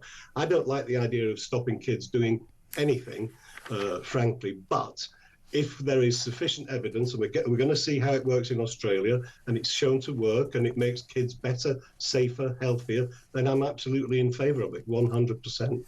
Brilliant. Listen, really appreciate it. And I must say, the Children's Charity Coalition on Internet Safety, an enormously important organisation that you and others work so hard on, and we thank you very much indeed for your involvement this morning. John Carr, OBE, not John Carr Obi, which I got wrong. 7:30, we're live across the United Kingdom. Loads of people texting the show this morning. Steve, morning Jez. The main issue I have re Zahawi is that he may have successfully rolled out the vaccine, but in retrospect there seems to be no humility. Hello to Cliff in Berkshire. Morning JK. As more and more people defect to reform, it begs the following question: has reform moved towards the blue Labour position of the Tories, or have the defectors moved politically towards reform? Jez, admitting Zahawi to reform is a huge mistake, for he will, rightly or wrongly, be associated with vaccine mandates and the worst crushing of our freedom in generations.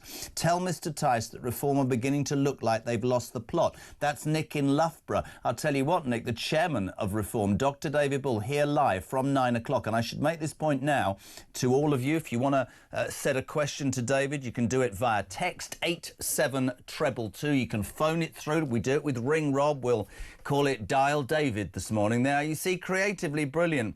Or Call the Bull, or back not... See, I've said the wrong word there. Anyway, Dr David Bull here from 9 o'clock, ex-talk presenter, top friend of mine, nice bloke, and he'll answer anything you want to do about reform. Steve, you've got an opinion. Morning. Morning, Jeremy. This is Stephen Hartz. Let's get one thing clear. There are Tories and then there are Tories. You've got your One Nation milksops, these liberal lefty Tories that are nothing really to do with proper conservatism at all. They're just middle-of-the-road muppets. And then you've got your proper right-wing Thatcherite type Tories, of which Nigel Farage was one. He stood for the Tory party a few times. Those guys are welcome in reform. The One Nation Tories, they're not welcome, because they're Liberal Democrats with a blue rosette. So let's get this clear. Not all Tories are bad. Let's talk to Dan. He's in Liverpool. Good morning, Liverpool. Good morning, Dan. Blue or red, me old son? Red always. Of course, always red. Good man. Right, what you got for me, kiddo? So, last night, we've had a small group ever since Reform started for Reform Accountability. It's not an online group, it's an in-person group, because we don't want any member to say something stupid online and then the police come around and knocking on everyone's door. Currently, we have about 2,000 members, and we're trying to build more and more members. We're looking at about 2 to 3 members adding on each week. And all our group is to hold Reform accountable. With this move, we've decided, we were talking to the other members, and if Reform wants to do this, we're more than happy to say, right, we'll either vote Labour or Green, whoever is closest to winning. If Reform wants to do this, we're more than happy to hit that nuclear option. We are holding Reform accountable. Sorry, just help me out. And the critics will say, I'm sticking up for Reform. I'm not. You have a group in Liverpool, a group of people that meet, and you're based your group on Reform beliefs. The Reform decision to allow Nadeem Zahawi, ex-Chancellor of the Exchequer, and here we go with the vaccine nutters, the man that did the vaccine rollout, into their party. We don't care about the vaccine. Sorry? We don't care about the vaccine. Then what's your problem with Nadeem Zahawi then? We do not want any Tories. We do not want Reform to just become Tory-light. But what do you say to the person in a very balanced way? Hear me out, and I understand the frustration, which is why I've put you on. I'll give you an example of the last election. It's really important. I was interviewing a Tory MP and a Reform candidate. I asked the Reform candidate, Dan, for why people should vote for him. And he talked about stuff that me as a voter at that point resonated with. He talked about securing our borders, about having a stronger military, about dealing with the huge swathes of crime on our streets by having more men and women on the streets. He talked about low taxation. And as he was speaking, the Tory MP interrupted. This might help you, Dan, and said, "That's far-right politics." And I looked at the guy from the Tory party and went, "You just lost my vote," because what Reform are speaking here, in my mind, is traditional Tory values. So I ask you this. You expect me to take you seriously as a Reform supporter when you say that simply on the basis that a man, Zahawi, whose views no longer align with the Tory party, who moved away from traditional values, you're prepared to vote for Zach Polanski or Labour as a protest? That's what you just said. I understand it doesn't make sense. In fact, you said, I'll vote for the people who are going to win. That's appalling. I know it's appalling, and trust me, we don't take this with a light heart. Well, you must do if you say you're going to go from Reform to hypno-tits. That makes no sense whatsoever. It's because we want to hold Reform accountable. We want for us to understand. Look, it's no offence against Zahawi. Sorry, Do you believe in what Reform says, yes or no? I want to believe in Farage, trust me. Do you believe in the policies that Nigel Farage and Reform talk about, yes or no? Yes, I can give it. Then why would you be on my show saying that because you don't like an individual, you're going to vote for the Green Party? It doesn't make sense. It's not the individual. Tories have had how many years to fix this? Yeah, we get that. And we just don't want... If we take the same clowns from one circus and put them in a different tent, it's just the same show. Yeah, listen, I take your point, and there will be many people who support Reform or don't support the Tories who feel exactly the same way, and it's up to the leadership of Reform to make their point. Do me a favour, David Bull's going to be here from 9 o'clock. I'm going to put your question to him, so keep listening, because I think it's a really, really relevant question. But I picked it a little bit, Dan, because I don't like what my party's doing and I believe in what they're saying, so I'm going to vote for the complete polar opposite. That's a bit confusing. Dan in Liverpool, thank you very much indeed. What is it, 23 minutes to 8 o'clock?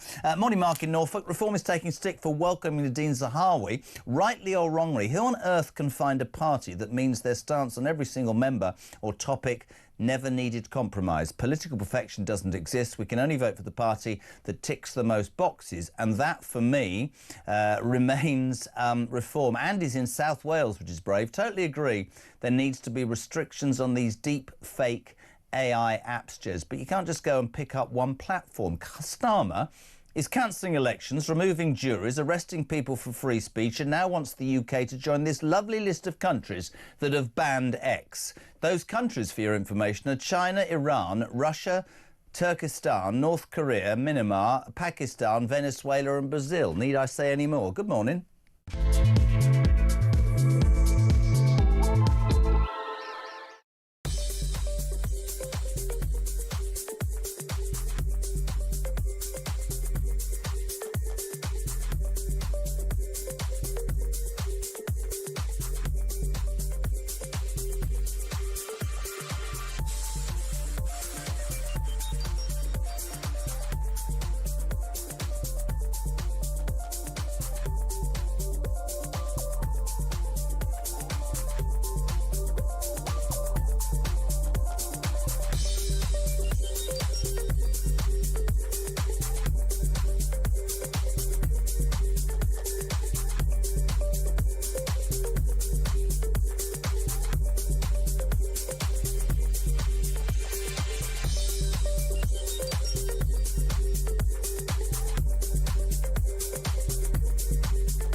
Across the UK.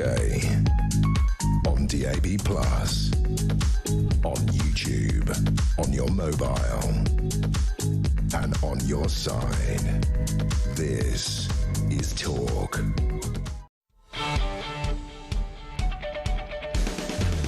A very good morning to you. 20 minutes to 8 o'clock. Our brand new roving reporter, Samara Gill, SOS, send on Samara. Live in about 10 minutes. She went down to the Iranian embassy yesterday. And I'm just going to give you a little... I'm not going to play it. I'm just going to tell you something. Within 3 minutes, she found 2 Iranian refugees, one of whom is being pursued by the police, who shouldn't be in this country here illegally, which meant that in 20 minutes... my young lady found more illegal migrants in London than Starmer's done in 18 months. Now, the other big news story of the day, we all know what's going on in Ukraine with Russia. We've seen what's happened in Venezuela. We listened to Trump's protestations about Greenland, and we certainly are aware about what's going on with Iran. And for all the people who are ringing saying, why is Trump getting involved potentially in Iran? Let me repeat something I said yesterday. Just my opinion. There are absolute facts in what I'm about to say. The mad mullahs of Tehran have financed every major terrorist group in the Middle East for years. Hamas, the Houthis, Hezbollah. That is a rotten regime that shoots its own people in the back if they dare to complain. And whatever happens somewhere down the line, whether they're overthrown or not, the highlight of that is massively important. But what it's done is it's shone a light on Britain and Britain's inability to perhaps defend itself. Richard Knighton's, he's the Air Chief Marshal, head of the armed forces, has warned that Britain does not have the cash to deliver its military ambitions. He says that the MOD is facing a £28 billion funding shortfall over the next 4 years. It comes as British special forces are being lined up to storm Russian Shadow Fleet vessels. This is an article in the Times, and we say a very good morning to the former head of the British Army, Lord Richard Donat. Richard, good morning. How are you, sir? Jeremy, good morning. I'm very well, thank you. Good to join you. This infuriates me. My dad was in the forces. The military doesn't have enough money for defence plans, admits the chief. I've said it for as long as I can remember, Richard. Every single successive government for 20 years has thought it the easy target. And now we find ourselves in what can only be described as a pretty precarious and embarrassing position, don't we? You're absolutely right, Jeremy. And the Chief of the Defence Staff was absolutely right to make the comments that he did to the Defence Select Committee yesterday, and I believe has also made those comments directly to the Prime Minister. I mean, the fact of the matter is, we are in a very dangerous security situation. You've touched on all the difficulties in the world just in your introduction a moment or two ago. This government has talked about wanting to increase security, wanting to increase its spending on defence, has talked vaguely about increasing to 3% of GDP by the end of this Parliament and 3.5% by the end of the next Parliament. Frankly, that is not fast enough, and it is not enough. And the Chief of the Defence Staff is right to say that the Ministry of Defence is £28 billion short in this Parliament. That's just to be able to do the things that we're currently doing, not the resources needed to increase and improve our military capability such that we can deter further adventurism from Vladimir Putin. I remember in the last election, Richard, literally 2 or 3 days out, Sunak jumps up and says 2.5% of GDP. I remember at the time thinking far too little, far too late, and it would be right to point the finger at all of those successive governments. I don't know, you tell me if I'm right or wrong. A lot of people say, oh, you're warmongering, you're scaremongering. No, we're not. The world is on a precipice.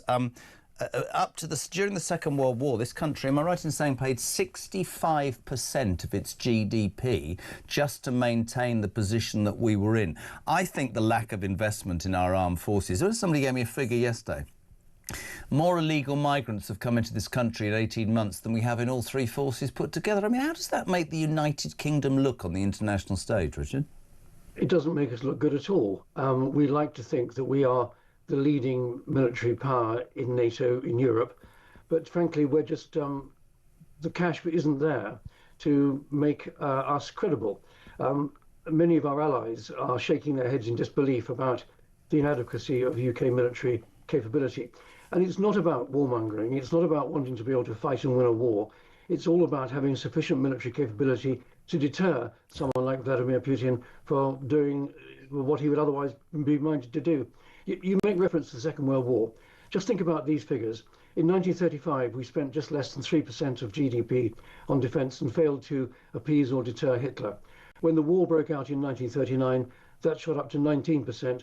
And when we were fighting for our very survival in 1940, it was 46%. Yeah. Those are the terrible costs of fighting a war. How much better to find the money now to deter further aggression? I think you're right, and you know, people will say, well, where's the money going to come from? Well, look at your welfare budgets. Look at the money that we give to organisations abroad that make no sense. It's a stipulation that, for me, is massively important. Can I ask you, in your experience, because this story goes around all the time, this new Chinese embassy, this super embassy that they're looking at building in London, many people in the press increasingly saying that this is a threat to the City of London. Apparently there's a secret room, and apparently it's a metre away from one of our main telecom exchanges. They think this is naivety on part of the Prime Minister. They don't trust what the Chinese are doing. Can you tell me a little bit more? What's your opinion on this, Richard? Well, I've always been extraordinarily worried about that Chinese embassy being in the former Royal Mint just beside the Tower of London, just outside the City of London. The City of London is absolutely crucial to this country's wealth, this country's influence. And I've always thought it was an extraordinarily unwise proposition to allow the Chinese to build their embassy there. And I think a number of MPs are now trying their hardest to lobby the Prime Minister not to allow planning permission to go through. And I think they're absolutely right. If the Chinese have got to have a new embassy, put it on a greenfield site somewhere where we can actually watch them and see what's going on. Putting them right in the heart of the City of London, beside the Tower of London, I think just it makes no sense whatsoever. Also, just very quickly, 30 seconds, your opinion on Trump's alleged plan to take over Greenland. Is it posturing to get the allies in NATO to just get their fingers out, or what? It's quite unnecessary. The existing treaty allows the Americans to deploy as many troops as they want to in Greenland. And America should work with other NATO members to ensure the security of Greenland and the gap between the UK and Greenland and Iceland, through which many Soviet submarines and Russian submarines and ships transit. So he doesn't need to take over Greenland. He needs to work with other allies to make sure that the security arrangements are tough enough. Lord Richard Dannett, it's always an absolute pleasure, sir, to have you on. We thank you for your opinions on the fact that the military, according to the chief of the armed forces, is so short of money that this country couldn't defend itself. Another problem for Starmer's in-trade. Morning, Steve. Hi there, Jeremy. This is Steve here from Essex. If you ever think the more worrying part about Labour trying to ban X is before Elon Musk bought X. Remember, Trump and all that was barred off of Twitter. It was only after Elon Musk bought X that the right wing managed, or the right hand side of politics managed to get a voice. Before that, it was only the left. And maybe that's what Starmer's trying to do now.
esteemed state broadcaster, the BBC, that we all have to pay £180, $220 or so a year by law to fund, was foisting upon us a practising paedophile. A couple of days before, I was at the Trick Awards because James Well, the guy I used to work with, got a Lifetime Achievement Award, and he was sitting on a table with all BBC executives, and he went up to get a prize, and they all knew this was coming, and they didn't care. The BBC always tries to cover everything up. That's what they try to keep this a secret, and shame on them.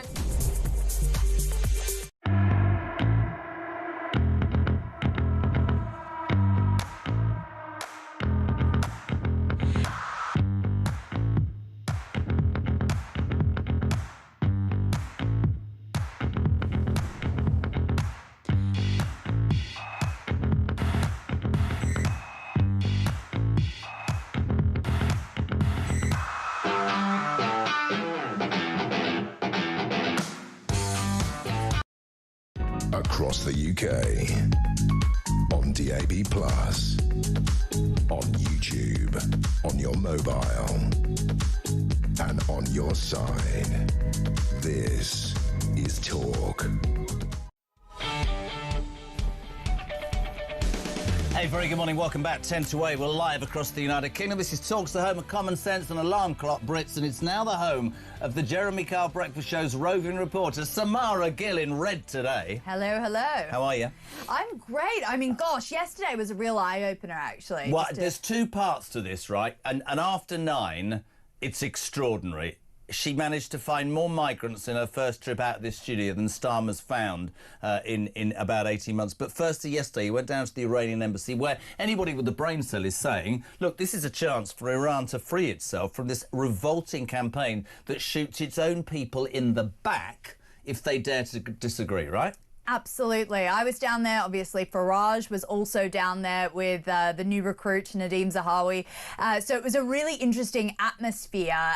But there was a common thread, which was actually a hatred for Keir Starmer.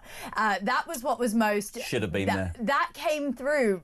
Everyone hates him over there. Seriously? Yes, and Trump is the strong man who is saving them from this terrible Islamic regime. Now, the thing is, Starmer still hasn't prescribed the Islamic Revolutionary Guard Corps, who are the people going out and killing over 600 people on the street, as a terrorist organisation. Can I just slow you down? The Americans have. Do we know why we haven't? What is that? Is that just another star? I don't want to offend the Iranian Revolutionary Guard that shoot people in the back. Well, precisely. It's another. We'll look into it. Human rights laws, She's different doing it now. papers. Yeah, I know. I'm like, I cannot. I do the worst impression. But the thing is, he always wants to stay on the fence with this sort of thing. I mean, we're talking about the Ayatollah here. We're not talking about, you know, some very lily white leader over in Iran. This is someone who wakes up and says death to the West every single day, and he refuses to acknowledge the threat that it is to Britain. I mean, we can care as much as we want about Iran, but I care about what effect that regime is having on our dear country here.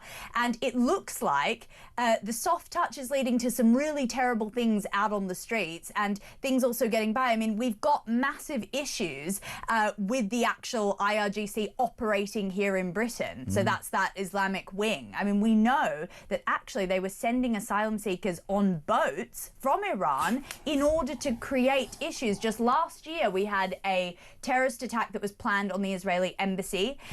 It was foiled, thank goodness. But that was Iranian terrorists that were sent here on boats and living in accommodation. So this regime is actively seeking to destroy the West, and Starmer clearly doesn't want to do anything about it, Jeremy. You got some footage for me when you arrived, have you? I have. Should we take a look? I think we should. This is Samara Gill with her brand new cameraman, Joe. Have a look. Have a listen. Standing here outside the Iranian embassy where freedom is being fought at the moment. Murder that this regime has done in Iran has just been shocking. You know, they've literally hung children from cranes, unjust judges. It's been a regime of terror. I really believe Trump's going to deal with this, and we won't see this flag flying again, and these diplomats will be out. And frankly, we just need to evict this evil regime from this soil. Keir Starmer, our own Prime Minister here, still hasn't prescribed even the Islamic Revolutionary Guard as a terrorist organisation. What do you say to that? Keir Starmer really has been shameful with Albanese and with the French Prime Minister. Just shameful. Every man should be ashamed. In 5 years' time, when we look back at this, every man that isn't doing something should feel deep shame.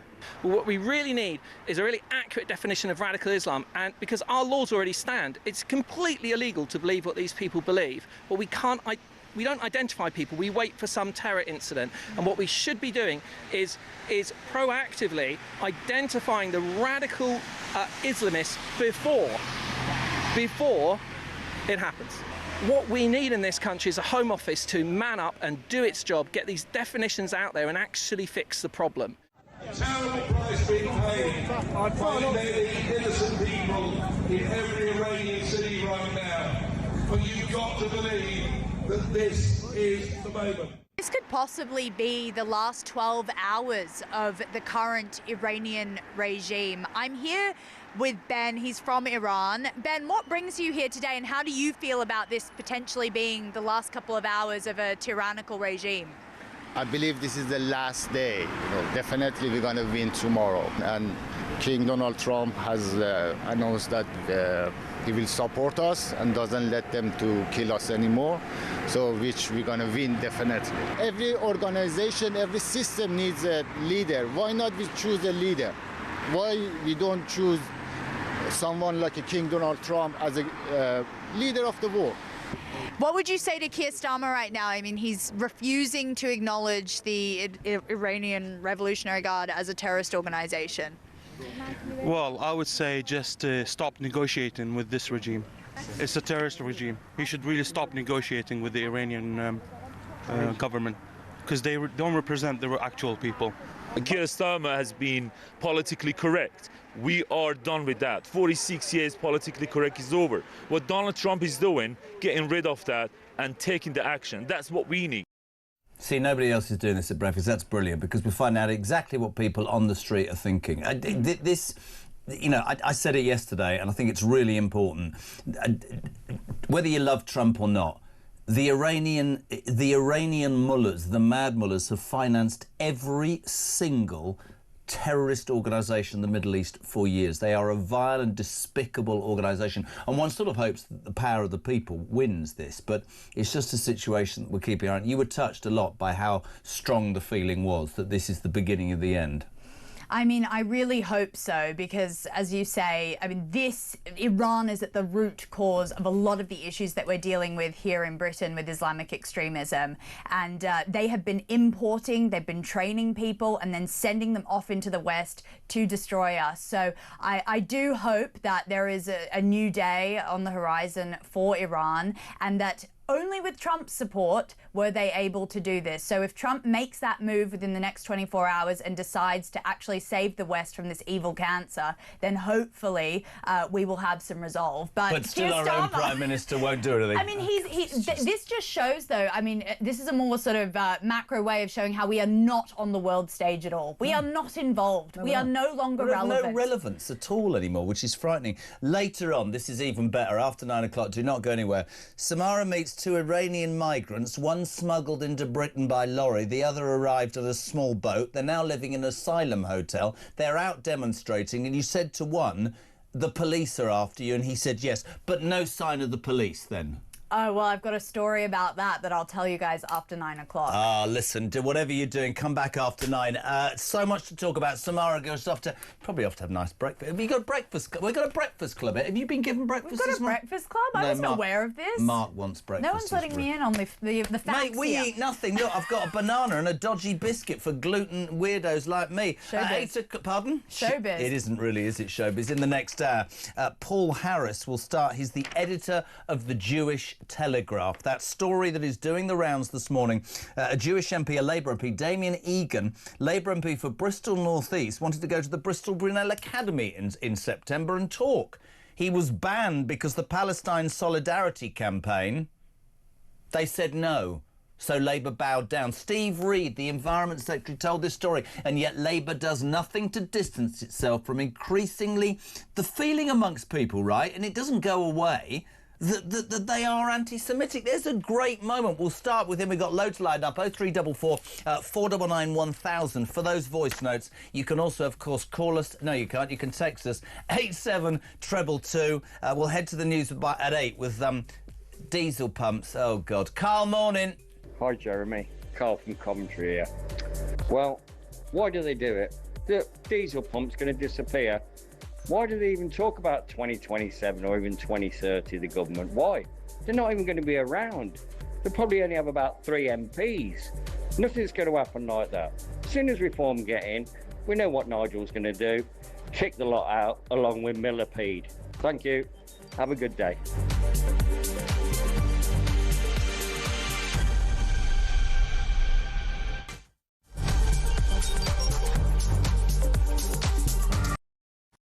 It's one of the biggest sporting spectacles on planet Earth, Super Bowl 60, and you could be there. Enter now at talk.tv/win for the chance to score a fantastic 4-day trip for 2 to the City by the Bay, San Francisco, including tickets to Super Bowl 60 and $2.5 grand in cold hard cash. It's Hail Marys and money. Enter now at talk.tv/win and get set for a gilt-edged trip to the Golden State you'll never forget. For your chance to win, text TALK to 83338. Texts cost £2.50 plus your standard network rate. Or call 0343-418-7260. Lines close 22nd January 2026, 4 p.m. That's when you'll need to answer your phone if it rings. 18 plus, UK residents only. This is a network promotion. Full T's and C's at TalkSport.com. So for your chance to win, text TALK to 83338 now.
Across the UK, on DAB+, on YouTube, on your mobile, and on your side. This is Talk.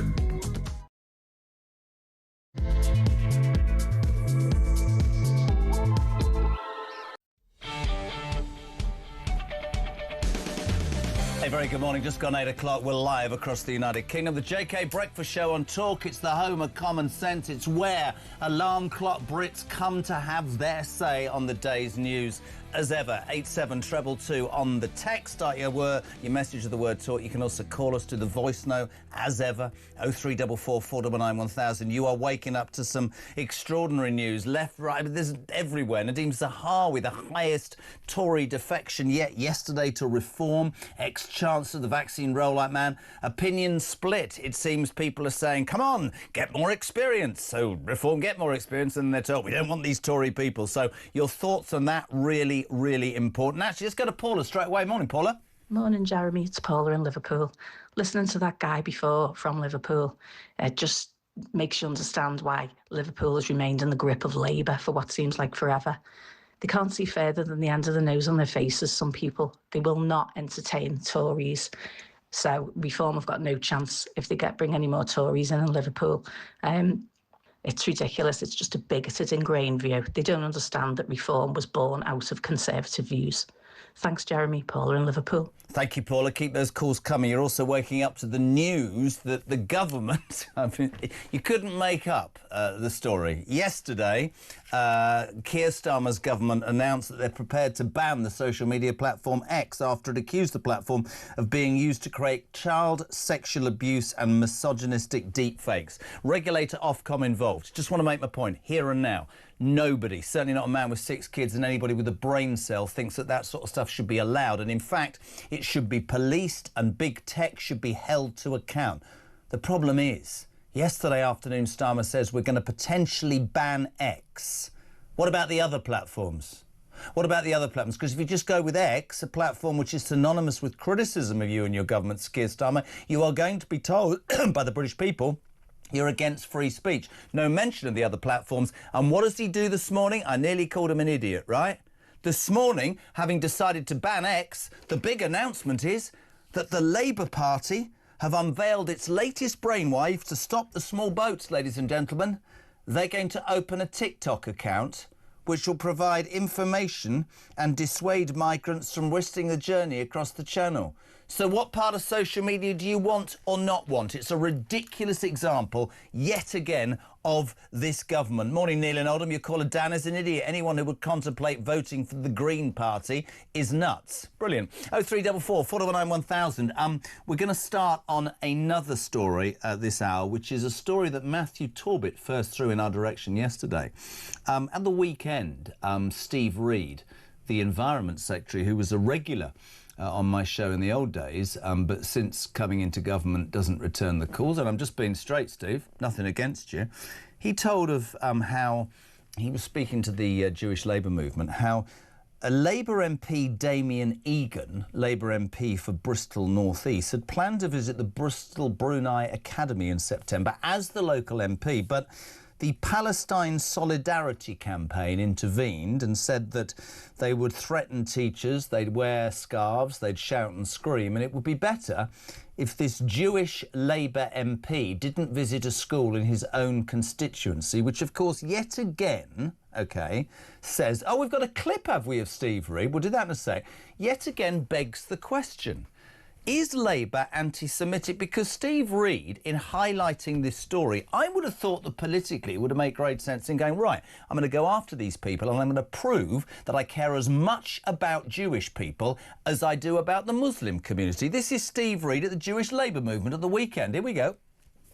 We will root out anti-Semitism, not just because it threatens the Jewish community, but because it is a threat to British values and our shared way of life. I don't know whether you believe him or not. Let's get the view of the editor of the Jewish Telegraph, Paul Harris. A very good morning, sir. How are you? Good morning. It's a real confusion to me. There you have Steve Reed telling a story and making a promise that he would root out anti-Semitism. I've got an opinion. What does the Jewish community think? Do they believe him or not, sir? I think there is certainly an underbelly of anti-Semitism within the Labour Party, a hangover from the Jeremy Corbyn days. Whether the Labour Party is institutionally anti-Semitic these days is another matter. I wouldn't say it is, but Keir Starmer does very, very little to assuage this problem. Just a few weeks ago in December, I put the question to him, I was with him, and I asked him whether he felt that his premature recognition of a Palestinian state hadn't emboldened those who are anti-Israel or anti-Semitic and actually encouraged them to carry out their vile marches through our cities. And he didn't believe this. This was in the wake of the Australian tragedy, but he didn't agree. He said that anti-Semitism on this level had been there before that, and he had done nothing to exacerbate that. I didn't agree with it. I told him that. So I don't think they're doing anything to eradicate the problem we have. Well, we can see in the schools, universities, on the streets, and the Jewish community, as has been openly reported, feels unsafe. And the majority of Jews in this country, 51%, feel that they are unsafe and have considered leaving the country, which is absolutely dreadful. I mean, I find myself on a daily basis apologising. I've got one of my dearest friends is Jewish, and I've told the story repeatedly. Their kids can't wear their blazers on a school bus. He can't wear his Star of David crucifix outside his shirt. It is disgusting. And I've always believed, make no apology, that racism of any form is abhorrent. But there seems to be an issue in this country, certainly with this government, and I'm not picking on Starmer, I'm making a point, which is, racism against the Jewish community is less dealt with than racism against, say, the Muslim community. Is that because of the colour of your skin? All is abhorrent to me. But I do find myself, as many of my viewers do believe, and listeners, that this Prime Minister is so terrified about losing a certain vote. Let's put it out there, the Muslim vote. Think about what's happening in Birmingham with that Maccabi Tel Aviv game and that chief constable. He should have been sacked a week ago by the Home Secretary. That won't happen. You see independent candidates standing just on a Gaza ticket, winning and beating, and many of the front bench of Labour are terrified of losing their seats. But for me, that's an abdication of what is important here. By being a Jew, you're being persecuted since October the 7th, and that makes me feel shameful about my country, Paul, and I'm being completely honest about that. Some people say I go on about it too much, but I'm really strong on it, and I won't change my opinion. Well, there's still this conflation of being pro-Israel automatically causing anti-Semitism. Absolutely. Why? Because Jewish people support Israel, and this is the only safe haven for Jews anywhere in the world. If there'd been an Israel at the time of the Nazis, then I don't think we'd have seen what we did see with the Holocaust. There was no Jewish state. There is now. And why shouldn't there be a Jewish state? There are plenty of Muslim states. And yes, I think you're right there. Starmer and other leaders within his party, they're petrified of losing the Muslim vote. And let's spell it out. It is the Muslim vote. This doesn't make Muslims bad people, because the majority of Muslims are right-standing citizens, and they don't support openly anyhow any of these marches or any of this hatred against Jews, but they obviously run the risk and do get tarred with the same brush as all these other people.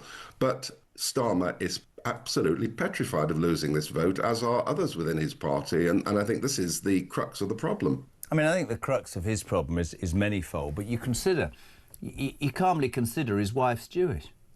The sort of virtue signalling, lighting his candle and leaving that message before any comment about what happened in Australia. I just think that if you base only speaking about what's right and wrong on what it might do for your voting pattern in the next election or the next local election, then you absolutely can never be accused of having a moral backbone. I find the whole thing disgusting, and I found it disgusting for a long time. To a lesser extent, I have to blame some of the Jewish community's own leaders and even religious leaders who will not call Starmer out. And, they try to work with him, which I understand. But they're not being open and openly criticising what he's doing. He's not taking the action he should be. We know that. And, we see these dreadful protests on the streets. I could have given him an example yesterday. The Meissen restaurant in Notting Hill, a family-run Jewish Israeli restaurant, 20 years, targeted by Palestinians, protest Palestinians the other day with loud hailers, screaming and shouting abuse. People trying to eat the dinner, horrible atmosphere.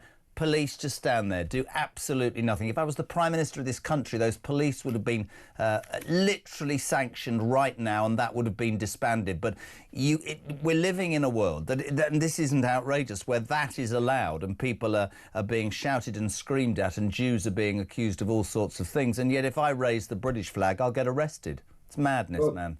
At its lowest level, what you've just raised there, surely, is this not a breach of the peace? Yeah. And as you say, why were these people not arrested? Why were they not moved on? You never see pro-Israel rallies behaving in this way. They're quiet, they're dignified. If they're allowed to take place. If they're allowed to take place. I'm based in Manchester. We've had some very, very dignified rallies here.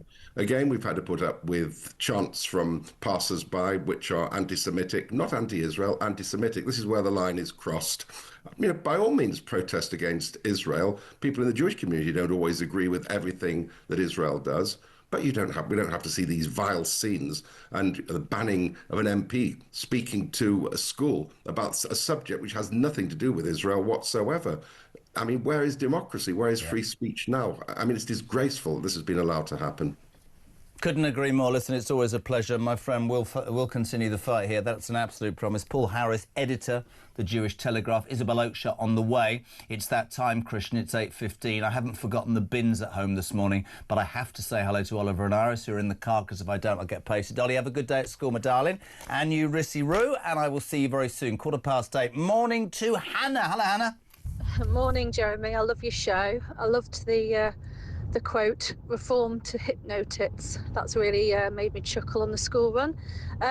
Just Nadeem Zahawi, unfortunately, he's self-serving. He was one of the main drivers of the Tory train to nowhere, and by letting him join reform, it's not about reform for Nadeem. It's not about the good of Britain. It's about himself, and that's what I think many people don't like. I think Jenrick would have been a huge win for reform, because I don't think Jenrick is self-serving. I think Jenrick is fabulous. Someone like him would be a great win. Zahawi, no, he's just a self-serving establishment puppet. Very interesting comments there from Hannah on reform. Nadeem Zahawi yesterday defecting, her most high-profile defection yet to reform from the Tories, ex-Chancellor, the vaccine minister, described by Hannah as a self-serving Tory who will take reform on a train to nowhere. Isabel Oakeshott, Talks international editor. Next up, 8:15. Very good morning. Good morning. I thought you were doing a drum roll there for some adverts or something, but actually it was an advert for me, so here I am. It was you and me, looking like we should look of a morning. Hello, my darling. It's really interesting, this Nadeem Zahawi thing. We had the deputy leader, Richard Tice, you might know him quite well, on earlier, and he was saying it's interesting because so many people have called for experience. You know, the criticism that reform couldn't possibly be ready for government because, let's be honest, they haven't got anybody that's got a ragtag bale of people, and then you get experience and people are going, hold on a minute. Nadeem Zahawi, HMRC, vaccines, blah, blah, blah. I would say to you, and I've said it to you privately, I don't want reform to become a home for everybody who sees a giant juggernaut heading in a different direction. I have to be convinced that people are good people. But I know enough people near to Zahawi to know that his explanation would be that the things that he believes in as a conservative, right, as probably most in reform are, no longer align with the Tory party. They align with reform. So I'm interested in your take on the defection yesterday, Isabel. Yeah, so Nadeem Zahawi is a friend of mine. I know him really well, and that means that, of course, I'm a bit biased because he is a friend, but equally I know what qualities he brings. With my journalist hat on, I absolutely see why some reform supporters are just have their doubts about this, because nobody at the top of reform either wants the party just to become a party of retread Tories or opportunistic Tories. That's incredibly depressing. Reform's appeal has to be based on it being something new and totally different. You know, in fact, paradoxically, it is that most of the people at the top of the party have never been government ministers. That is part of the appeal. But there's a flip side to that. And if reform is going to go into government, it will absolutely need key figures who have been there and understand how the place works, because it's incredibly Byzantine and difficult to navigate. And that's just the Houses of Parliament, the whole Commons procedure thing, without getting into the main issue, which is how to get the civil service to do what you want them to do. And Nadeem does have that experience. I would also say that he has been a very successful businessman. He still is. And reform prizes that. Reform values business experience very, very highly. You know, we see where we are with our government today, the consequences of a cabinet that has no business experience. None of them have ever set up their own businesses, taken risks, and had those sleepless nights wondering if they can meet payroll. But you would, I don't disagree with you, but you know I've got a job to do. So one of the things that's highlighted in the newspapers this morning is a couple of tweets that he sent some years ago that go like this. What's frightening is that in Farage's Britain, people like me, this is Zahawi, could be lawfully discriminated against and British businesses would be encouraged to bin our CVs. I've been a Conservative all my life and will die a Conservative.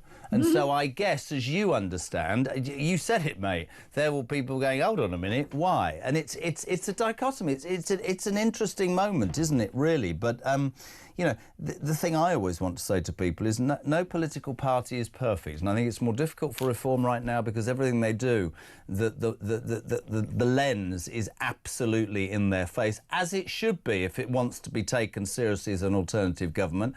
Every decision, every policy announcement, every person joining or leaving, that's the way it is. If you want to run for the highest in the land, you're going to get the most scrutiny, aren't you? Yeah, and that's fair enough. And, you know, look, I hear people dredge out old tweets that I wrote, and they're sometimes uncomfortable and embarrassing. Yeah. We all know that a week is a long time in politics, never mind years and years and years. I mean, there were people at the press conference yesterday, well done, colleagues in the industry, rapidly Googling and finding things that Zahawi said 10 years ago. Yeah. You know, I'm not bothered by what he said 10 years ago. I personally probably wouldn't have chosen to highlight his record as vaccine minister in that promotional video that the party showed yesterday, because a lot of Reform supporters are very, very sceptical about the vaccine. So for me, I felt that jarred a bit. But taken overall, Nadeem is a great get for Reform. And I would just add one more thing. You know, Reform is in the business of politically killing off the Tories. Reform cannot win a majority if there is a Tory resurgence, if the Tory party continues to thrash around like a fish that's been landed on the deck of a boat and it still has some life in it. Reform has to kill the Tories politically. And every new recruit adds to that. Every new recruit takes away from the Tories' currency. And so there is that. True. Strategic thinking going on too. I love this from Stephen Essex, and we'll move on. He said, say this to Isabel, read the Zahari debacle. Ask the doubters. If Maggie Thatcher were reincarnated tomorrow and was so appalled at where the Tories are that she asked to join Reform, would the Tory doubters in Reform accept her? Of course they bloody would, Steve. You're dead right. I just want to put to you, because you're a lady that gets far more than I get. We've got this major argument going on in this country about X, because yesterday afternoon, led by Liz Kendall, the technology minister, Labour says it's prepared to ban the social media platform X after it accused the platform of being used to create child sexual abuse and misogynistic deep fakes. Ofcom are involved.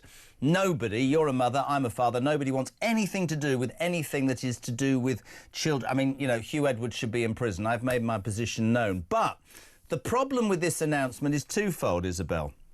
There's no mention by Starmer of any other platform that you can freely get this heinous stuff on, which begs the question, is this against free speech and against X because people are so critical? But having made his position yesterday afternoon on that, this morning, his whole idea of dealing with the small boats crisis is to launch a TikTok account telling would-be illegal migrants, don't come here, you're not going to get. Not actually going and sending the Navy into the channel. So we've gone from let's ban X to let's have a TikTok account from the Home Office.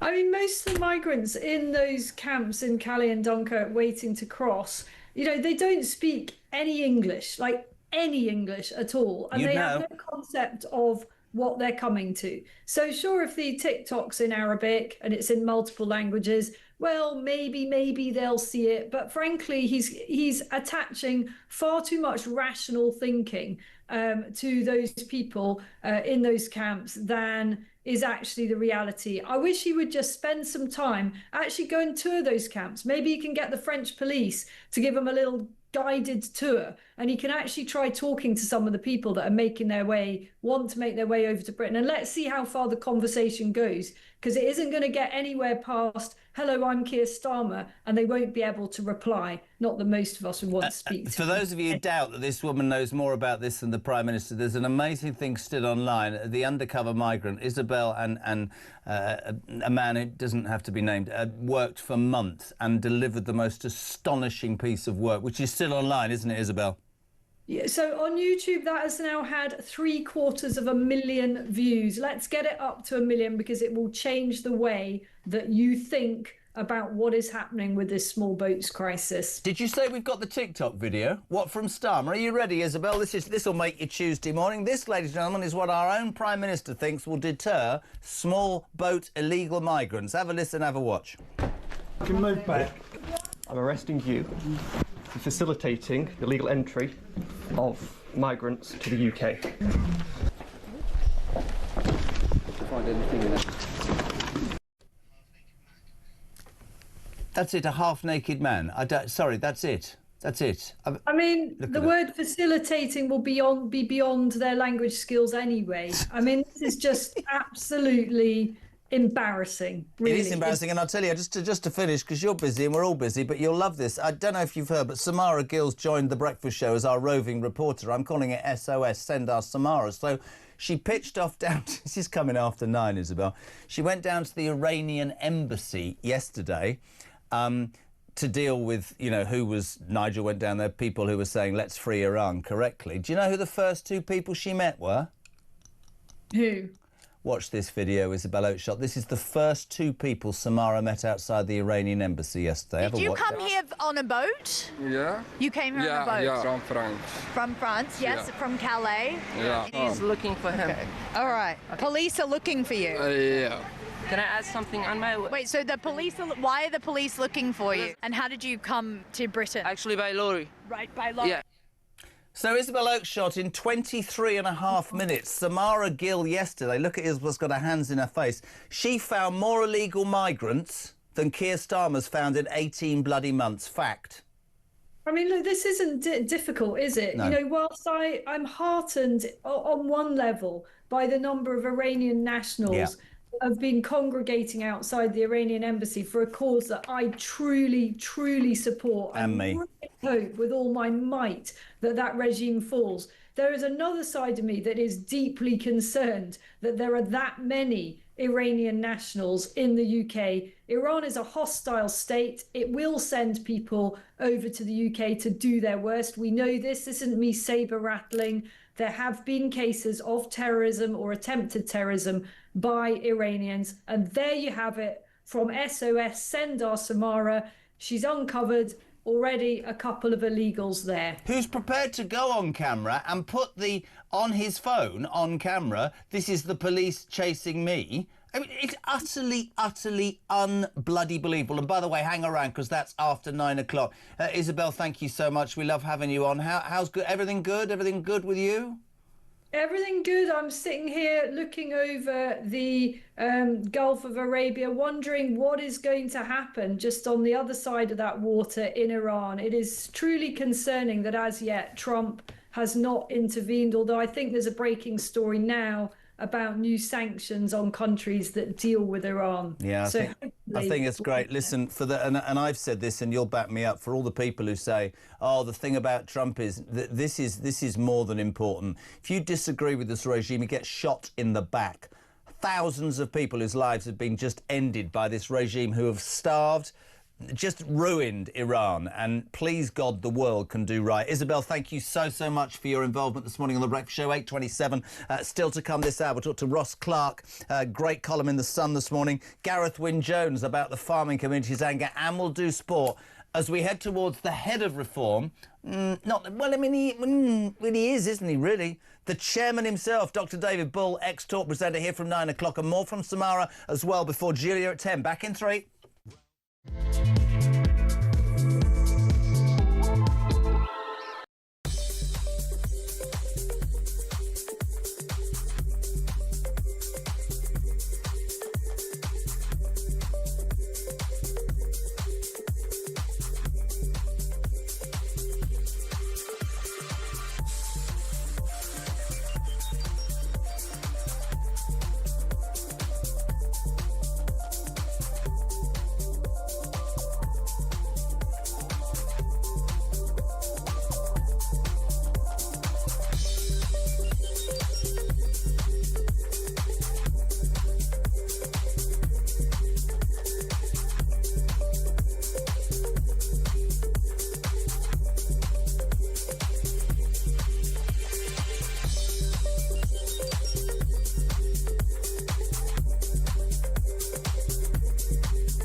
Ours is still up as we speak. Yep, so are ours. And you've got 3, haven't you? Yeah. 3, yeah. Two artificial, one Mrs. Kyle real. will take them down. No, one for each family. No, but wasn't there that one bloke? for each wedding. There's that bloke who gives a hand, wasn't there? Sean. Only a hand. The manservant. He came up to me at Christmas and he went, I can't believe I've just had a message from my friend going, Jez has been on that grumpy old man saying you've only got 4 fingers and your nickname's Kit Kat.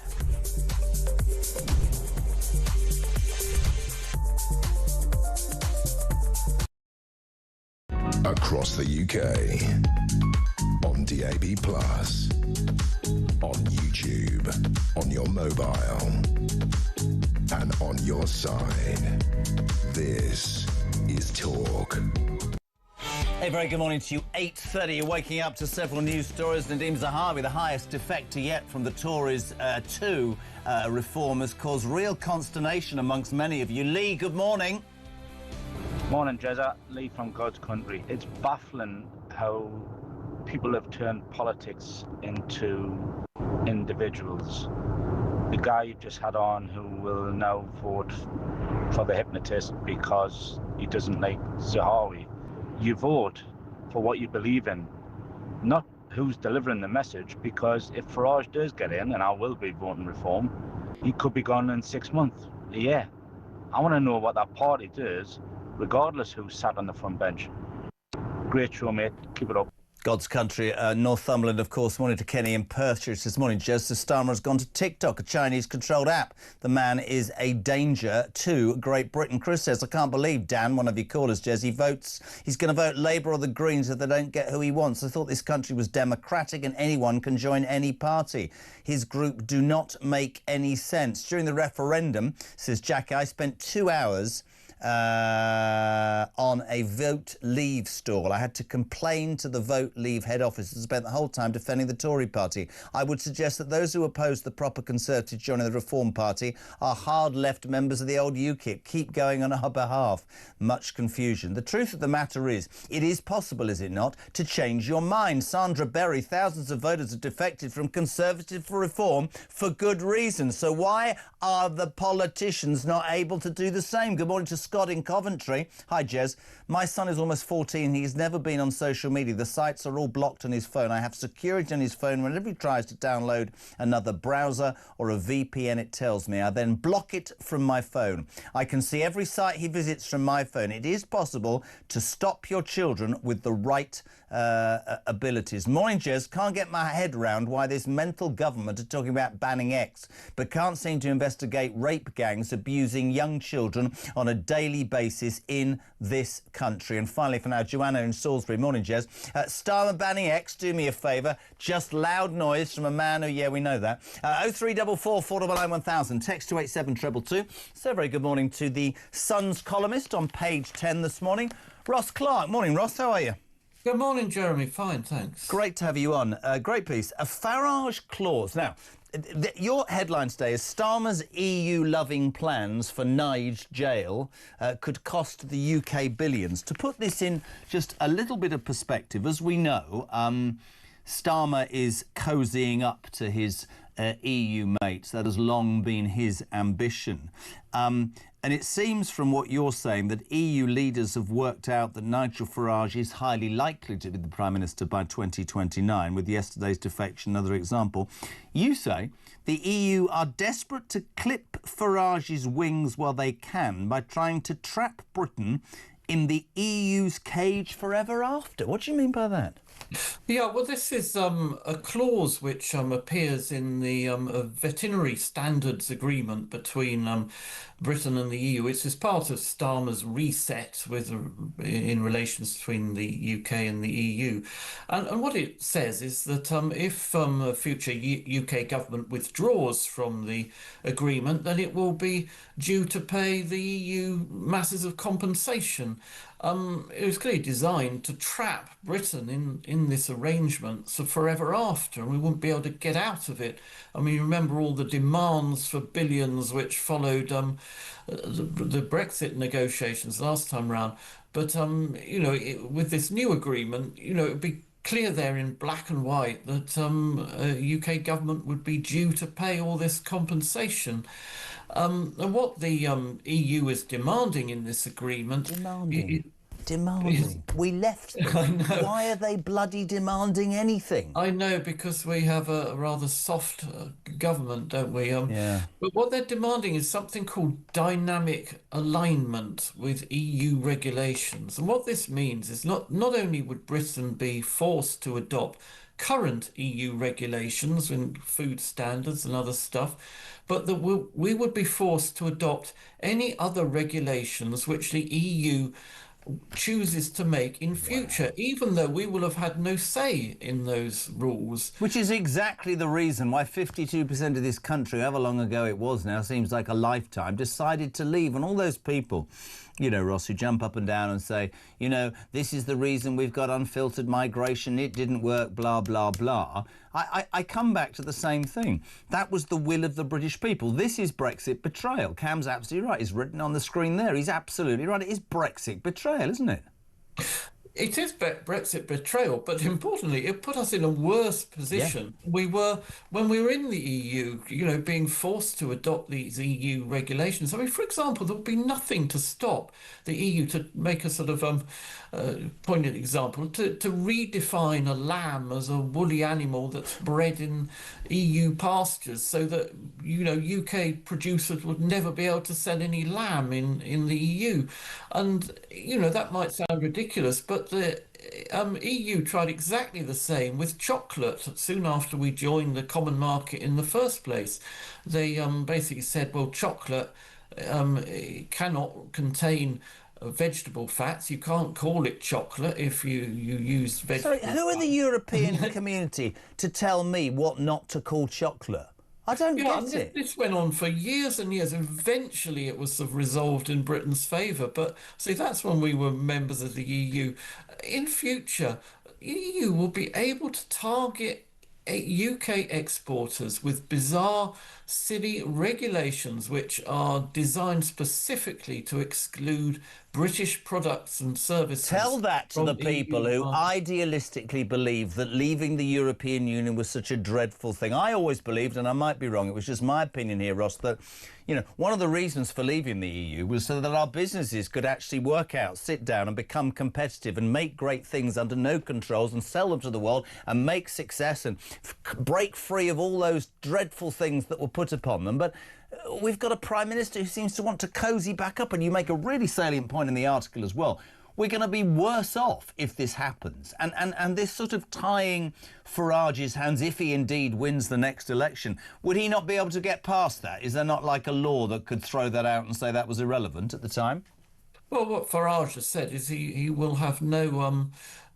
he will not be obeying this rule. He will not be paying. He will withdraw from, you know, Starmer's Brexit reset, and he will not pay the EU compensation. And good man.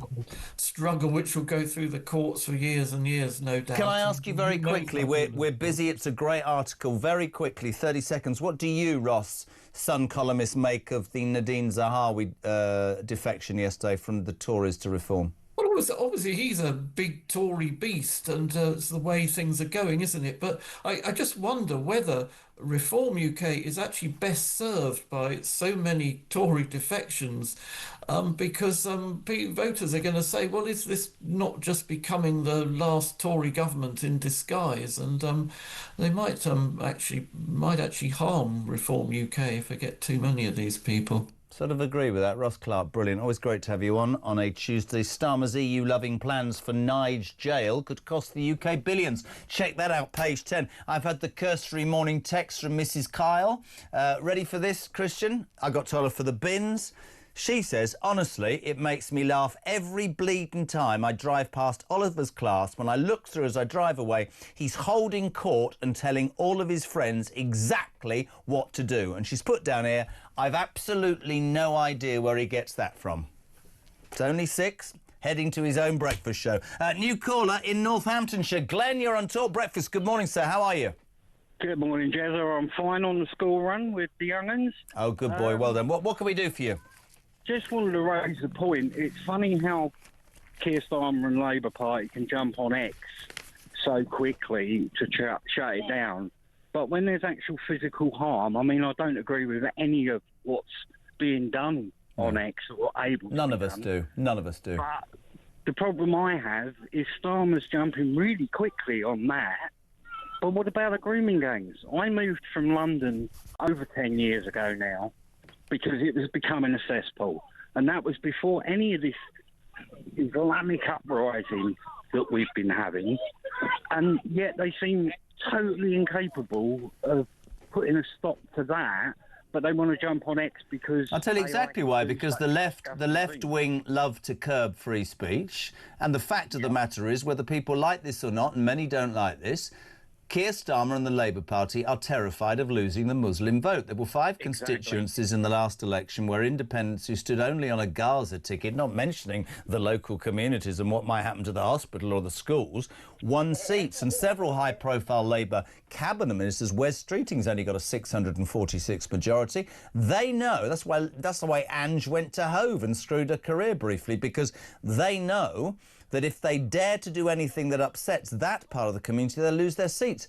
And for me, you're dead right. So let's forget the trauma that causes to young, British girls whose lives are traumatised forever. Let's just think about our own seats. Listen, mate, great to have you on, Glenn. Spread the word and tell your friends. 9. Before 9, we'll do sport, we'll do farmers, and we'll tell you how you could be going to the Super Bowl. We're back in 3.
Across the UK, on DAB+, on YouTube, on your mobile, and on your side. This is Talk.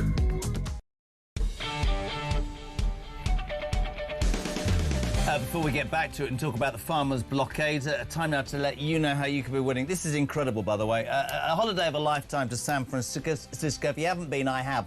Unbelievable. We'll throw in flights, a 3-night stay at a 4-star hotel. We'll give you £2,500 in cash. Plus, this is amazing, tickets to the one and only Super Bowl. Wherever you are right now, pin back your luggles. This is how you can win.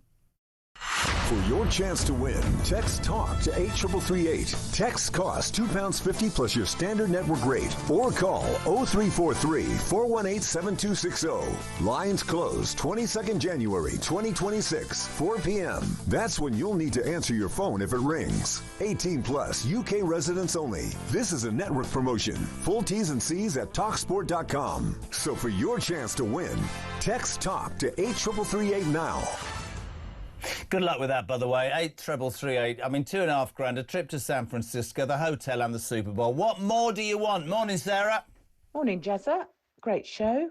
I'm just listening to some of the other listeners' opinions on Nadeem Zahawi joining Reform and saying, oh, well, we don't want Tories in the Reform Party and blah-de-blah, and I'm off to advance. And well, I'm sorry, but I think they're cutting off their nose to spite their face. Fundamentally, I've been a Tory all of my life, but the current Tory party we have at the moment, or have had. I think it is improving, but is not Tory. There are a bunch of Lib Dem wokey idiots, you know, that sort of have certainly put the foundations down for this Labour government to make a complete bloody mess of this country. So when we get the likes of Nadeem Zahawi, who's got a lot of experience coming over from Conservatives to Reform. I say coming, that's a bit of a giveaway, isn't it? Because actually they will get my vote next time, because who else is there at the moment? I think it's got to be a good thing. They're wheeling out the proper true Conservatives out of the Conservative Party because the rest of them just aren't. That's just my humble opinion. So I think we need to be really careful if people are going, oh, I'm not going to vote Reform because all these Tories are coming. Then I think that's a little bit stupid, if I'm completely honest. Like I say, just my opinion. Great show. Bye. Thank you, Sarah, on Reform. What do you make of it? Nadeem Zahawi, the highest profile defector so far. Loads of you getting involved. I love this from Pete. The only X that will count at the next election is where you put that on the front of your voting slip. 8:45. One of the big stories, another big story today, and something that matters to us here certainly, is farmers have threatened to mount weekly blockades of supermarket depots if Starmer does not scrap this vile inheritance tax that is threatening people's livelihoods like you wouldn't believe. In the hours of yesterday morning, dozens of tractors descended on 3 Tesco distribution centres to stop loaded lorries from leaving. Protesting farmers in Peterborough, Doncaster and Hinckley told the government that the taxation policy was slowly but surely killing their livelihoods. In December, of course, he did one of his usual wet, watered-down U-turns and said, we'll bring it back. But farmers still suffering. We say a very good morning to a man whose career I made, to be honest. Gareth Wynne-Jones, how are you, son? Thank you very much for making my career as well, by the way.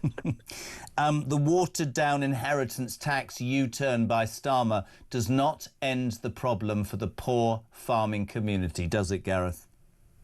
No, it doesn't. You know, I think all inheritance tax for everybody should be scrapped. People have paid taxes on that money already, you know, and it goes to the next generation, and it should be safeguarded, especially for the farming community as it is now, you know, struggling. There's a few other things as well we should be looking at with the supermarkets as well. You know, the price of milk at this moment for the farmer at the farm gate has dropped radically. Farmers are pouring milk down the drain. There's milk being imported. You know, the cereal boys are really struggling with prices, as well as these big corporations are importing cheaper goods from abroad that are inferior products to what we've got. So, you know, yeah, inheritance tax as well, but you look at every other country, you know, if you're growing bananas, you'll have a fair trade deal. If you're growing bloody coffee, you'll have a fair trade deal. But there's no fair trade deal for the farmers in the UK. And I think that needs to be pushed out there as well, so people can understand that with no farmers, there will be no food. And, you know, if we just slow down the whole food system, you'll see, you know, we've seen shelves already, Jeremy, empty because of what the farmers have done. And this is something that we don't want to do. Nobody wants to be out protesting. We just want a fair price for what we're doing. And that's the point, isn't it? Fair price, fair trade deal. The naivety, right? I don't want to, you know, you've got your own views. I don't want to make this political, but there's an anomaly here, right? You've got a government who thinks it's a really good idea to promise people low energy bills whilst changing how they get electricity to a thing that makes it more expensive, and then they import it. And the thing about the dear farming community is that I haven't heard one Labour government official say is, yeah, we acknowledge the fact that British farmers provide food to put on British plates, because if we screw them, we'll have to import the food from somewhere else that will make it more expensive for the electorate. You bunch of imbeciles. It doesn't make sense, Gareth. None at all. And you end up thinking, without being conspiratorial, that they've got something in for the farming community. I don't care what anybody says. I think that's a justifiable criticism, isn't it?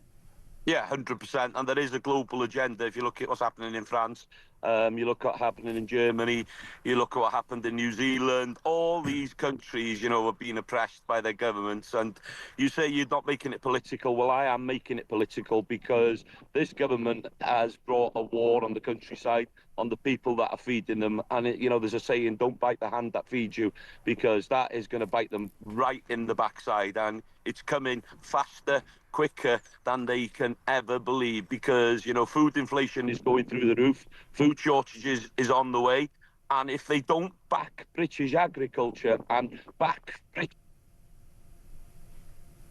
Oh, that's a shame. We've lost him, but he's back. Into here, mate. We are in dire straits. I couldn't agree more. And you know, I've said it to you forever. This station, this show, all the shows will support the farming community. I think it's disgraceful, and I think it's a message that we need to keep coming out here. And of course, what should sustain you all is that this man's made about 15 U-turns in 18 months. And there is no doubt that nonsensical crap policies like this, they won't survive. And you have to keep protesting. You won't hear this in the... I mean, I'm looking at the newspapers, so there's no mention of those blockades or the farms. There's no mention I've got at all. a new job for Keir Starmer, Jez. What's that? He should be a sheep farmer, all the U-turns he's doing.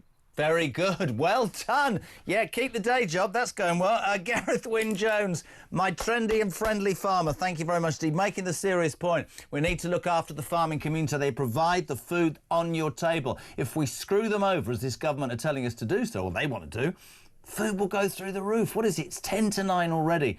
We'll do sport.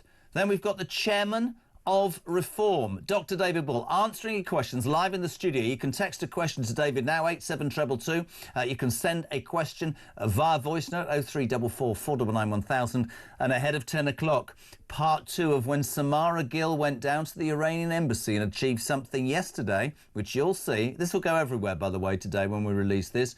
She managed to achieve in 23 minutes what Keir Starmer hasn't achieved in 18 months.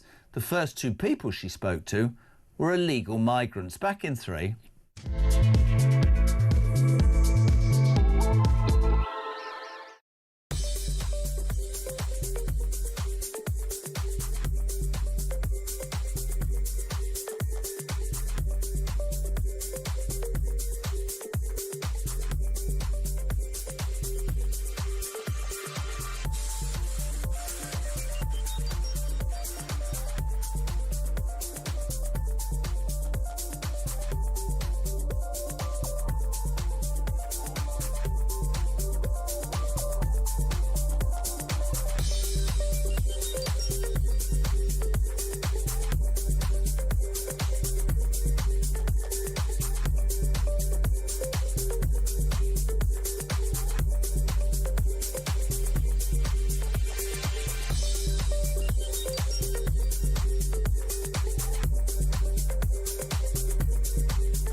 Ours is still up as we speak. Yep, so are ours.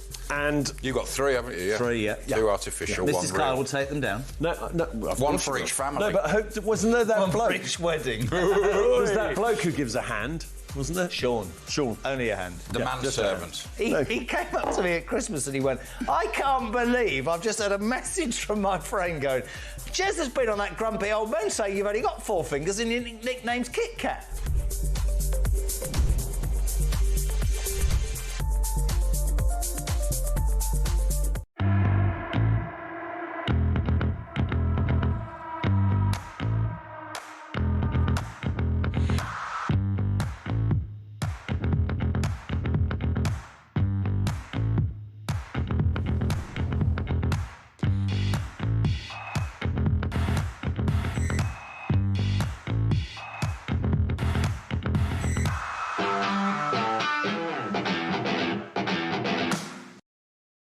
Across the UK, on DAB+, on YouTube, on your mobile, and on your side.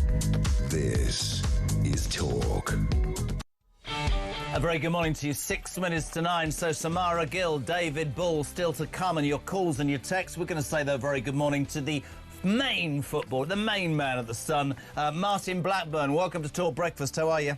Yeah, very well, Jeremy. Thank you for that introduction. Well, it's a big introduction. So today we find out who becomes the interim manager of a club that's completely irrelevant now, Manchester United, who are out of Europe, out of the FA Cup and out of the League Cup. And Michael Carrick, it seems, and I'm, by the way, I know Wayne Rooney, so this is not a criticism, but Michael Carrick, it seems, is going to take over. And Wayne Rooney has thrown his hat into the ring to be part of the coaching team. I mean, with his track record, I'd ask him to stay in broadcasting, wouldn't you? Well, his managerial record is patchy, to say the least, Jeremy. He's become a very good pundit, I must say. Speaks a lot of sense. Yeah. But yeah, we've got Wayne Rooney on the back of the paper today, saying that Michael Carrick can bring back the spirit of Manchester United, and that's something we've heard from sort of, ex-Man United players since the Alex Ferguson era. And they've tried various different formulas in those sort of 13 years since Alex Ferguson went, and none of it's worked in the past. So, do you know how I think they could move that club forward? And I know them all because I worked up there for a long time. Stop harping back and just try and build something new. I think they're stuck in this.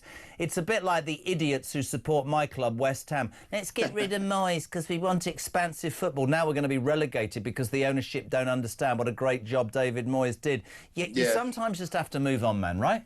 Yeah, and part of the problem, I think, Jeremy, or some people think it's part of the problem, that Alex Ferguson, who of course was so wonderful for that club, is still sat up there in the stands watching pretty much every game. And, Darren Fletcher, when he took over on an interim basis last week, he said he'd gone to Alex Ferguson for his blessing, as though he was the Pope or something like that, and perhaps they need to sort of start looking to the future rather than continually harping back to the past. Last night in the FA Cup, Liverpool dispatching Barnsley. The draw's taken place, and Macclesfield. This is a great story, and I didn't know till the weekend that John Rooney, Wayne Rooney's brother, the manager of Macclesfield, what's it called? Macclesfield what? It's called Macclesfield FC now. It used to be Macclesfield Town, but it's called Macclesfield FC. They've landed a great draw against Premiership Brentford as the FA Cup six-tier underdog heroes continue. Great for finance for them. Great story, isn't it, the Sultan? Absolutely, yeah. There were really sort of iconic scenes, Jeremy, of them all sat there in the clubhouse at Macclesfield waiting for the draw to be made.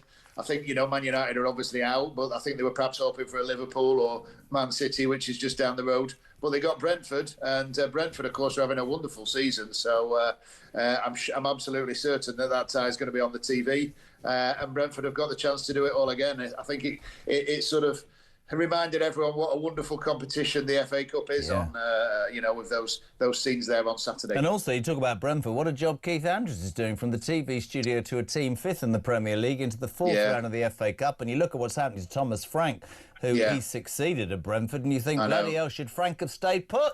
Yeah, you do wonder that, don't you? I think Keith Andrews, he was quite a big part of Brentford before, he was the sort of set-piece coach and stepped up into that role when Thomas Frank went, and I don't think anybody at Brentford's going to be sorry about the way things have worked out, as things stand, and tough times for Thomas Frank down the road at Brentford. Now, you know more than me, you know more than anybody, because you are the main man. Xabi Alonso exiting Real Madrid yesterday, a man who had a stellar career at Liverpool and Real Madrid, was in line for Liverpool, I think, before Arne Slot. Yeah. Lots of Premier League teams could be looking for new managers. Man City, will Pep leave or not? All eyes on Xabi Alonso, right? Xabi Alonso, Jeremy, he went to Real Madrid with a wonderful reputation for the job he did at Bayer Leverkusen, and he was pretty much the most in-demand coach in Europe at that point, So I don't think what's happened to him at Real Madrid, it's not gone very well for him, obviously. Otherwise, he wouldn't have been, he wouldn't have left yesterday. But I don't think he will have done his reputation any harm. He leaves with the highest win rate of the last 10 managers. They're as barky mad as Chelsea, aren't they, Real Madrid?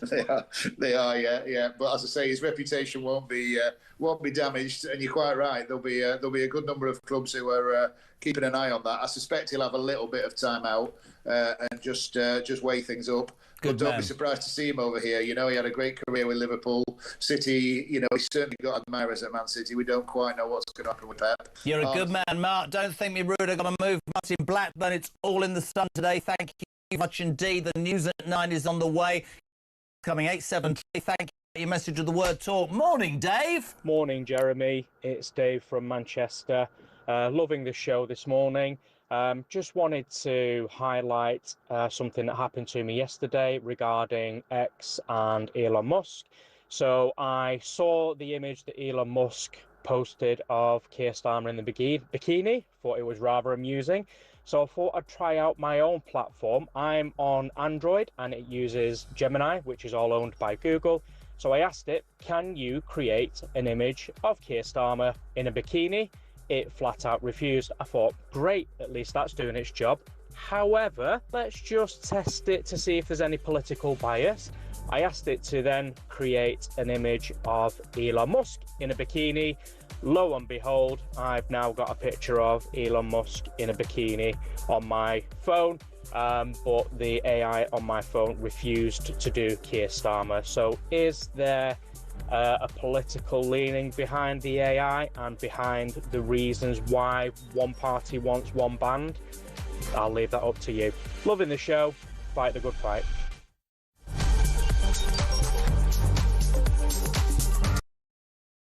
It's one of the biggest sporting spectacles on planet Earth, Super Bowl 60, and you could be there. Enter now at talk.tv/win for the chance to score a fantastic 4-day trip for two to the City by the Bay, San Francisco, including tickets to Super Bowl 60 and $2.5 grand in cold hard cash. It's Hail Marys and money.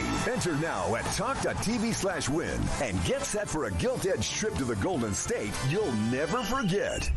For your chance to win, text TALK to 83338. Text costs £2.50 plus your standard network rate. Or call 0343-418-7260. Lines close 22nd January 2026, 4 p.m. That's when you'll need to answer your phone if it rings. 18 plus, UK residents only. This is a network promotion. Full T's and C's at TalkSport.com. So for your chance to win, text TALK to 83338 now.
Across the UK, on DAB+, on YouTube, on your mobile, and on your side. This is Talk.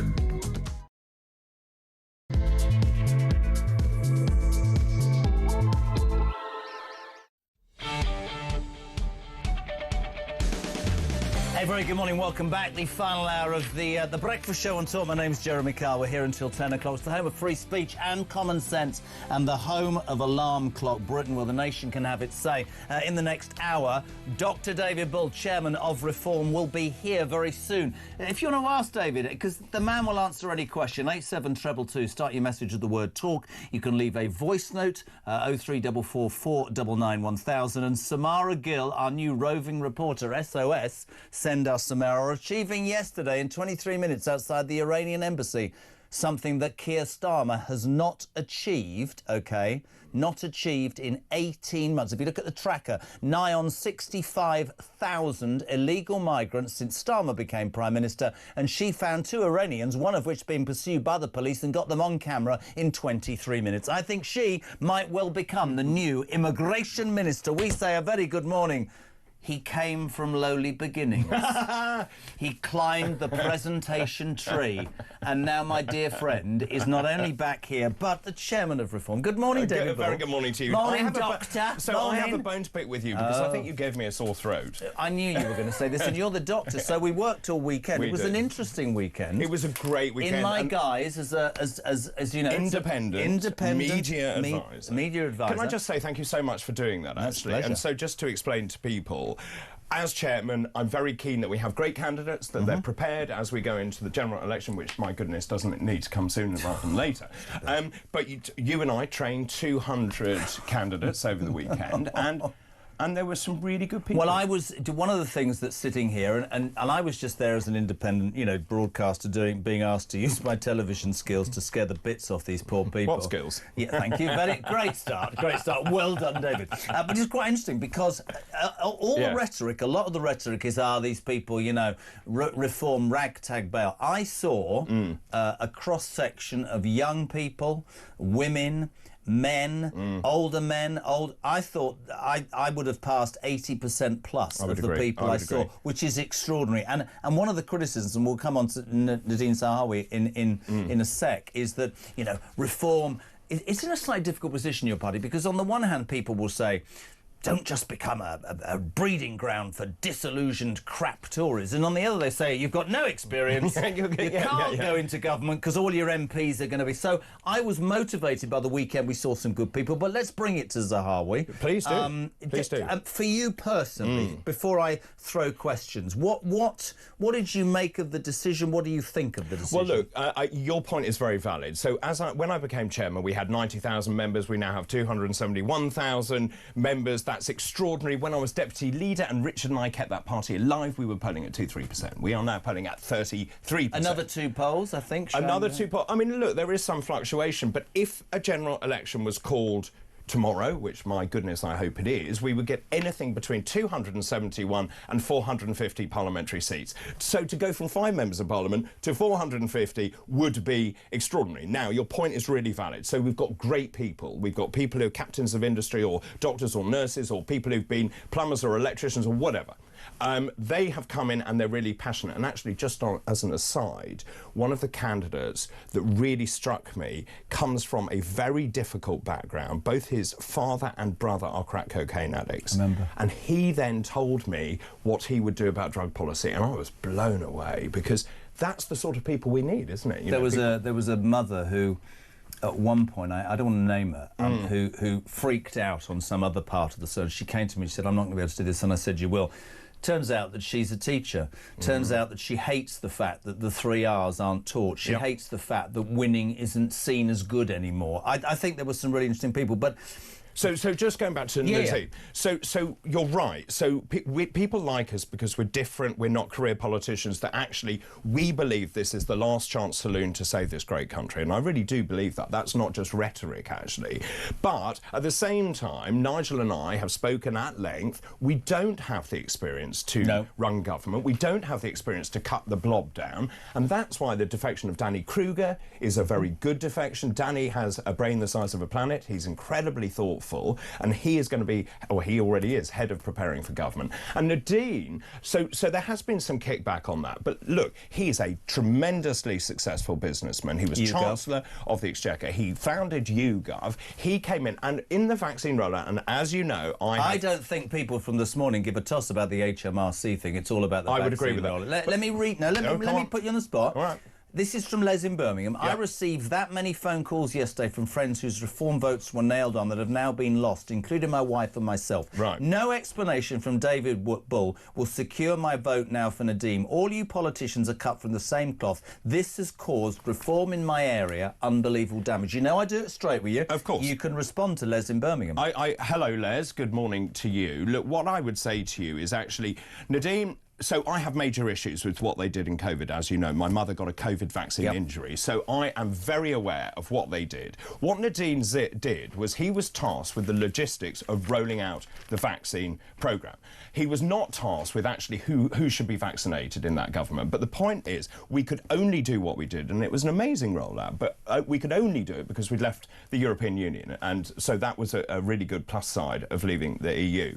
So in terms of that, he is a brilliant person. He understands the civil service. One of the things that we have said we will do is cut the blob down to size. Now, the whole point about this, and I mentioned it last night on the media, which is that we are turning people down. This is not a home for failed Conservative or Labour politicians. We are taking the brightest and the best. Look, OK, Les isn't happy with that decision, but I'll tell you what, as this then rolls on, and remember, Nadine doesn't actually have a formal role. He has joined us. That is the point.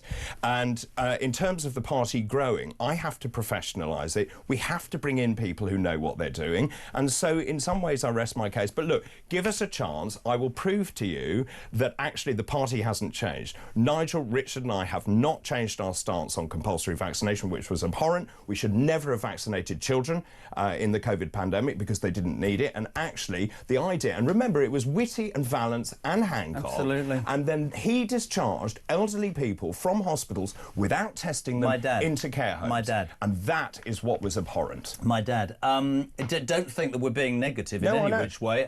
From a texter, poll published this morning, you've seen this, right?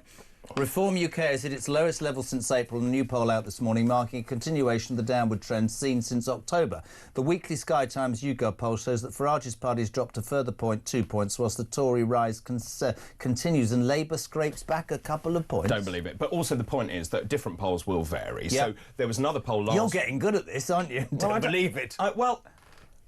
you know me very well. Obviously, this is my talk is my home. Actually, it's so nice to be back. It's lovely to see to have you. You're much smarter than me. You've already criticised my dress sense this morning. Look, I miss it. I was here for 3 years, wasn't I, hosting Weekend Breakfast? You were great. So it's lovely. It's never been the same. Mark Dolan's not a patch on you. I'm Good morning, Mark. Yeah. But look, so the point is, and I know the talk viewers are predominantly passionate. Well, they're very passionate and they want this country to be better, as do I.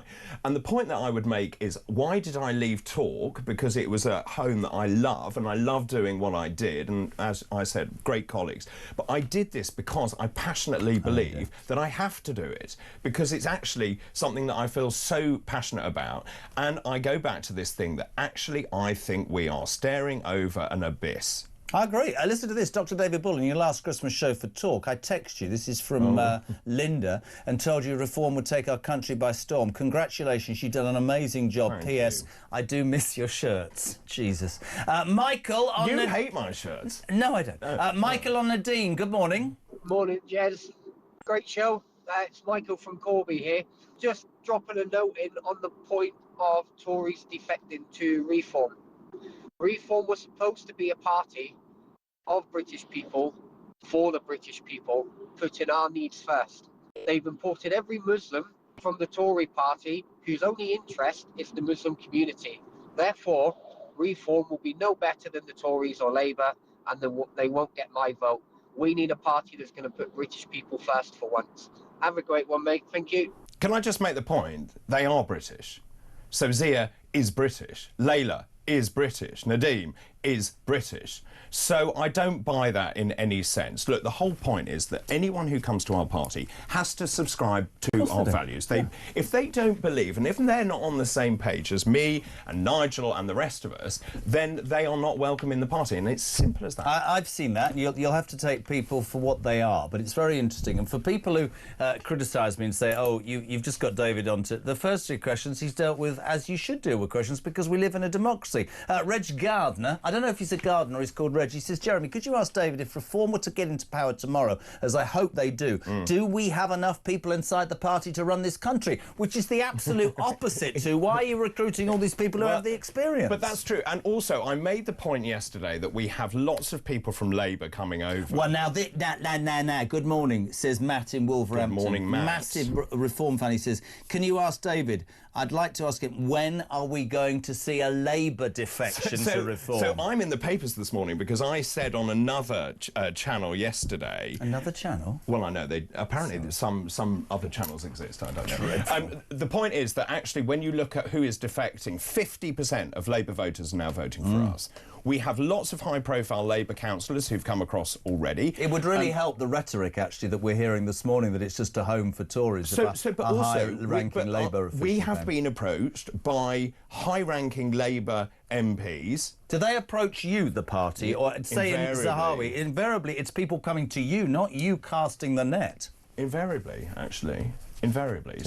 So we have Labour MPs, we have due diligence, we go through everything as we do with all candidates and deep vet them. You know, it cannot be a retirement home for Labour MPs, for Tory MPs or anyone else. And actually, going back to the Tory party, the issue they've got is they're not Conservative, are they? It's not one party, it's 5 different parties. You've got Conservative Growth Group, etc., etc., and the New Conservatives and whatever else.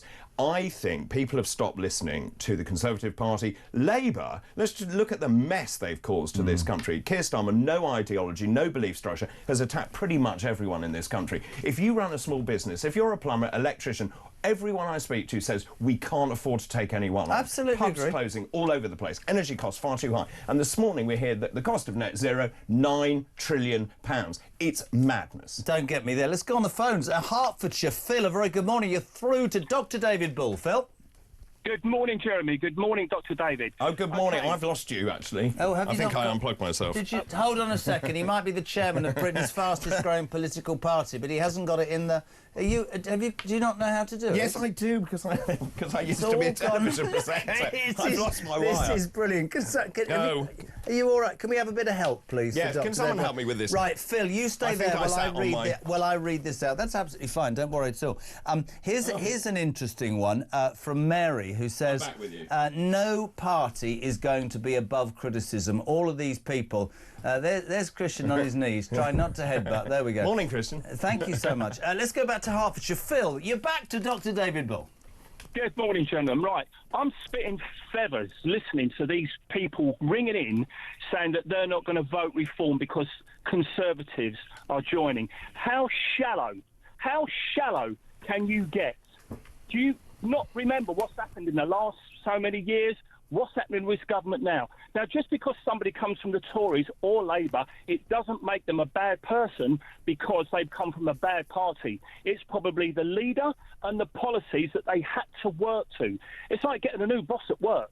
You might have a great team, but your boss is useless. But is it also not? This is my point I was going to make earlier, Phil, right?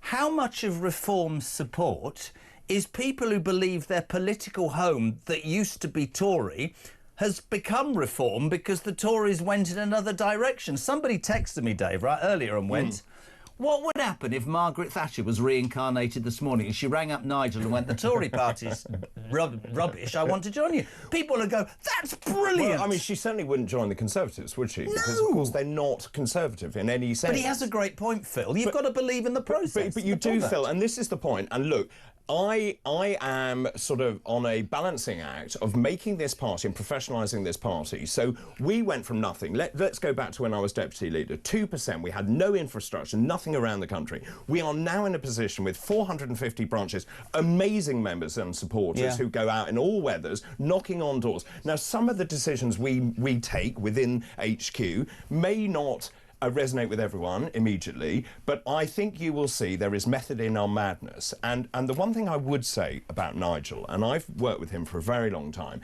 he is the shrewdest political operator I have ever met. And the other thing is that, and just going back to the analogy of a football team, for example, when you're in a party, outwardly, and he mentioned this at the press conference, we always agree, or I think it's important that we are seen as a team. Now, I will go to him and say I do not agree with you on certain things, as you saw possibly over the last few days.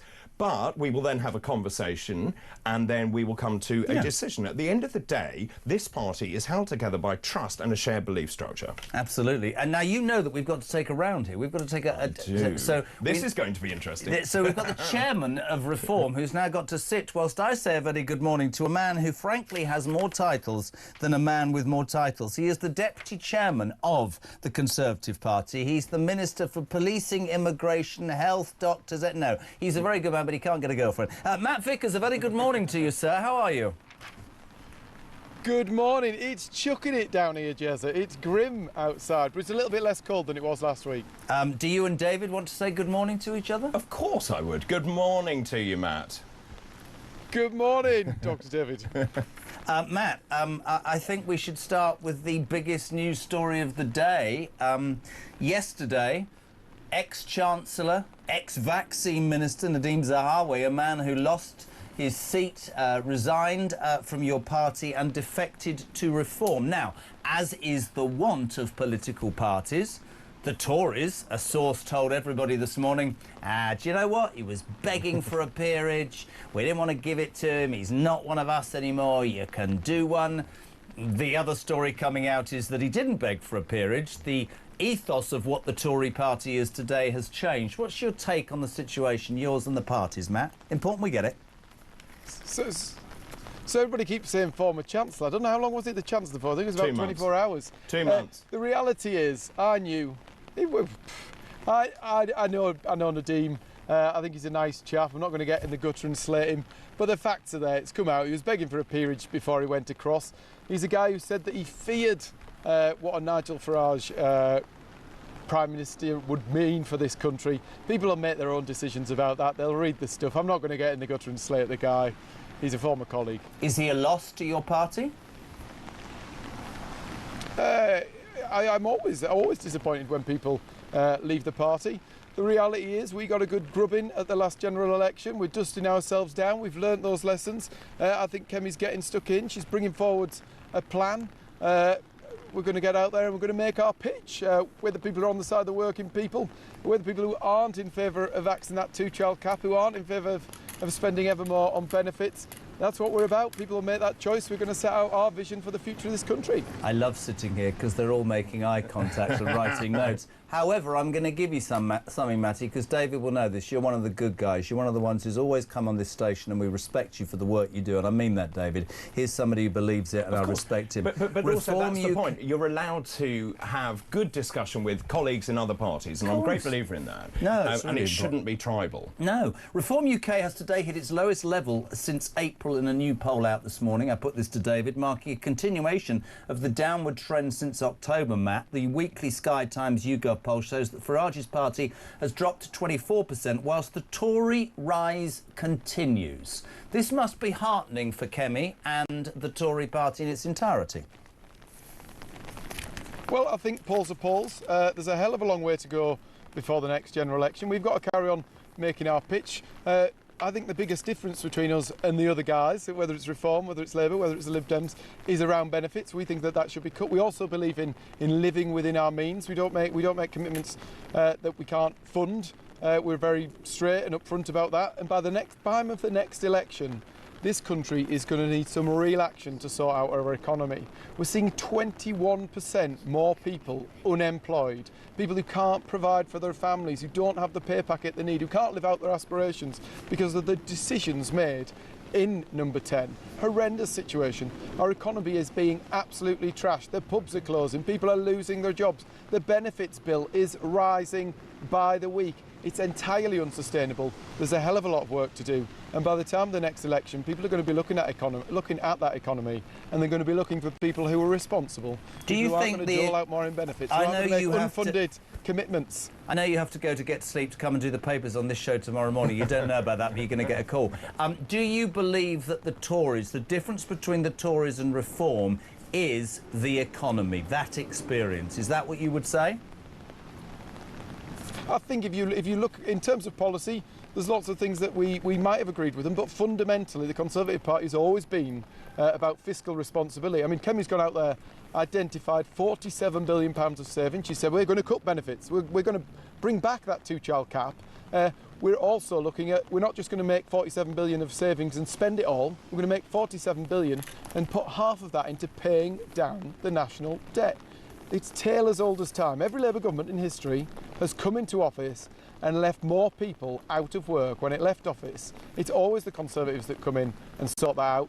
and they always make a bloody mess. But by the end of this government, they're going to do record levels of damage. We're already seeing all these people out of work. We're already seeing ever more spent on benefits. The Conservative Party is going to offer the solutions that this country will need when that next election comes. You know I like you, mate. We'll see you in the morning nice and early. Get out the rain, for God's sake. In the morning, I hope there's a bacon sarnie. Yeah, there'll be a bacon sarnie if you get him in for the morning, 6 o'clock. Matt Vickers, Deputy Chairman of the Tory Party. Actually, a Tory politician I respect enormously. No, absolutely. I mean, it is slightly laughable, of course. He talks about economic prudence. Well, he actually said, and I've written it down, we are about fiscal responsibility. We've found £47 billion worth of savings. We will cancel the two-child cap and bring it back. We will cut the benefits bill, and a half of that £47 billion saving will go into shaving just remember the the highest debt. tax burden in 70 years under the Conservative Party. Huge amounts of money spent under the Conservative Party. And actually, it's all very well, isn't it? They're sitting there on the sidelines saying, well, we do this. You were there for 14 years. Why didn't you do it? And then let's go to the immigration issue, which is the #1 issue when it comes into this election. They keep now saying they're going to leave the European Court of the Convention on Human Rights. Why didn't you do it then? He's getting... I'm telling you what. Morning, Tony. Morning, Jez. Great show. Yeah, do you know what? It just makes me think, where is the common sense? Because at the end of the day, yes, there's a lot of Tories joining Reform, but at the end of the day, Farage can get a better cabinet because he's going to need a cabinet if he gets him.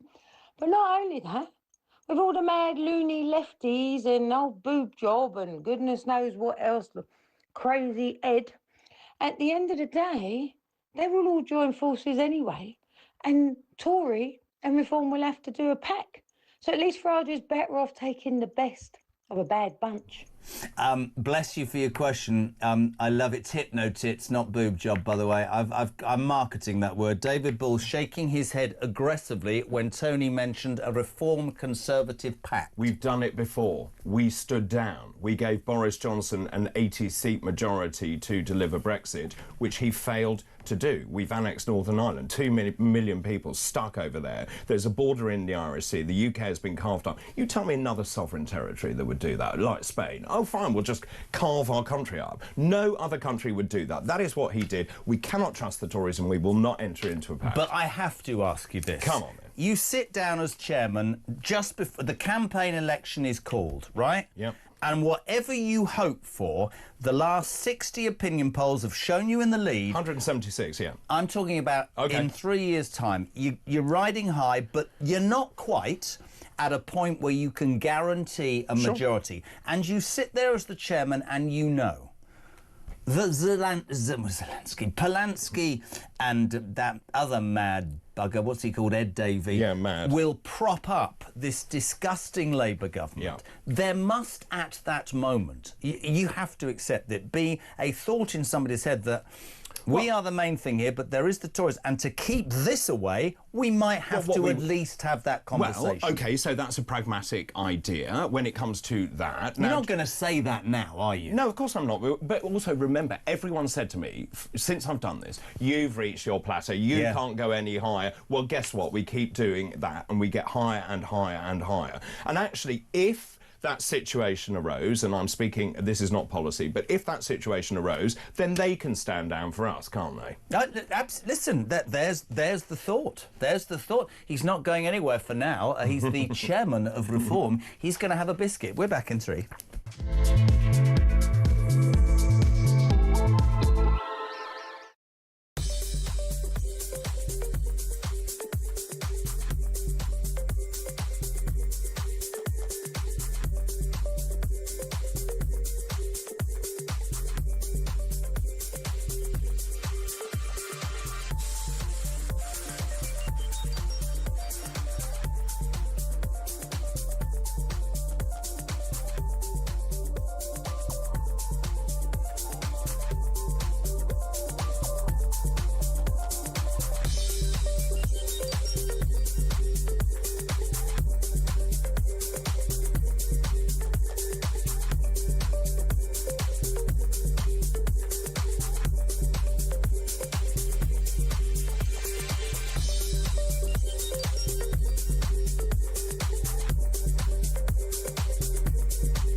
What we are seeing is this is the last phase of the Islamic Revolution. They can stop this particular uprising, but they've not got anything left unless they totally reform their own internal structures.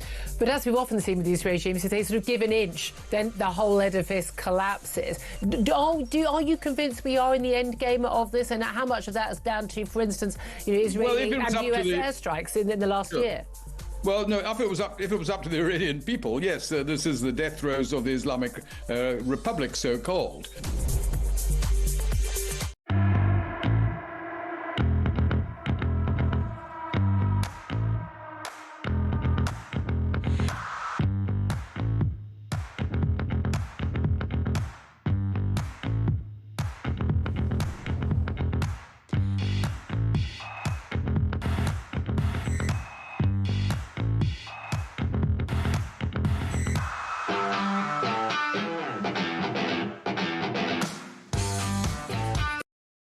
Across the UK, on DAB+, on YouTube, on your mobile, and on your side.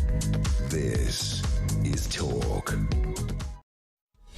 Welcome back, 9:30 still to come. Samara Gill, our roving reporter, finds 2 illegal migrants by simply going to the Iranian embassy, whereas Keir Starmer can't find any. Dr David Bull is here, the chairman of Reform. JK is a 76-year-old ex-Tory member. Please tell Matt I didn't leave the Tories, they left us. Reform good point. all the way. Very good point. Sean Cooper, can Matt please defect to the only party that will form the next government live on air right now? Lynn Davids, Donaldson, though, I was tempted with Reform last year, but now Kemi is talking my talk. I'm considering going back to my Conservative roots. I do, though, feel that both Reform and Tories will have to, in some guise, get together to oust these communists before. So can I just answer that? So the point is there are some very good people in the Conservative Party and people who align with our values. There are equally some right old nutters who... That's why I love him, because much as he tries, there are. But there are. There's a bunch of wet Tories. And actually, they're wets. They're not even Tories. They're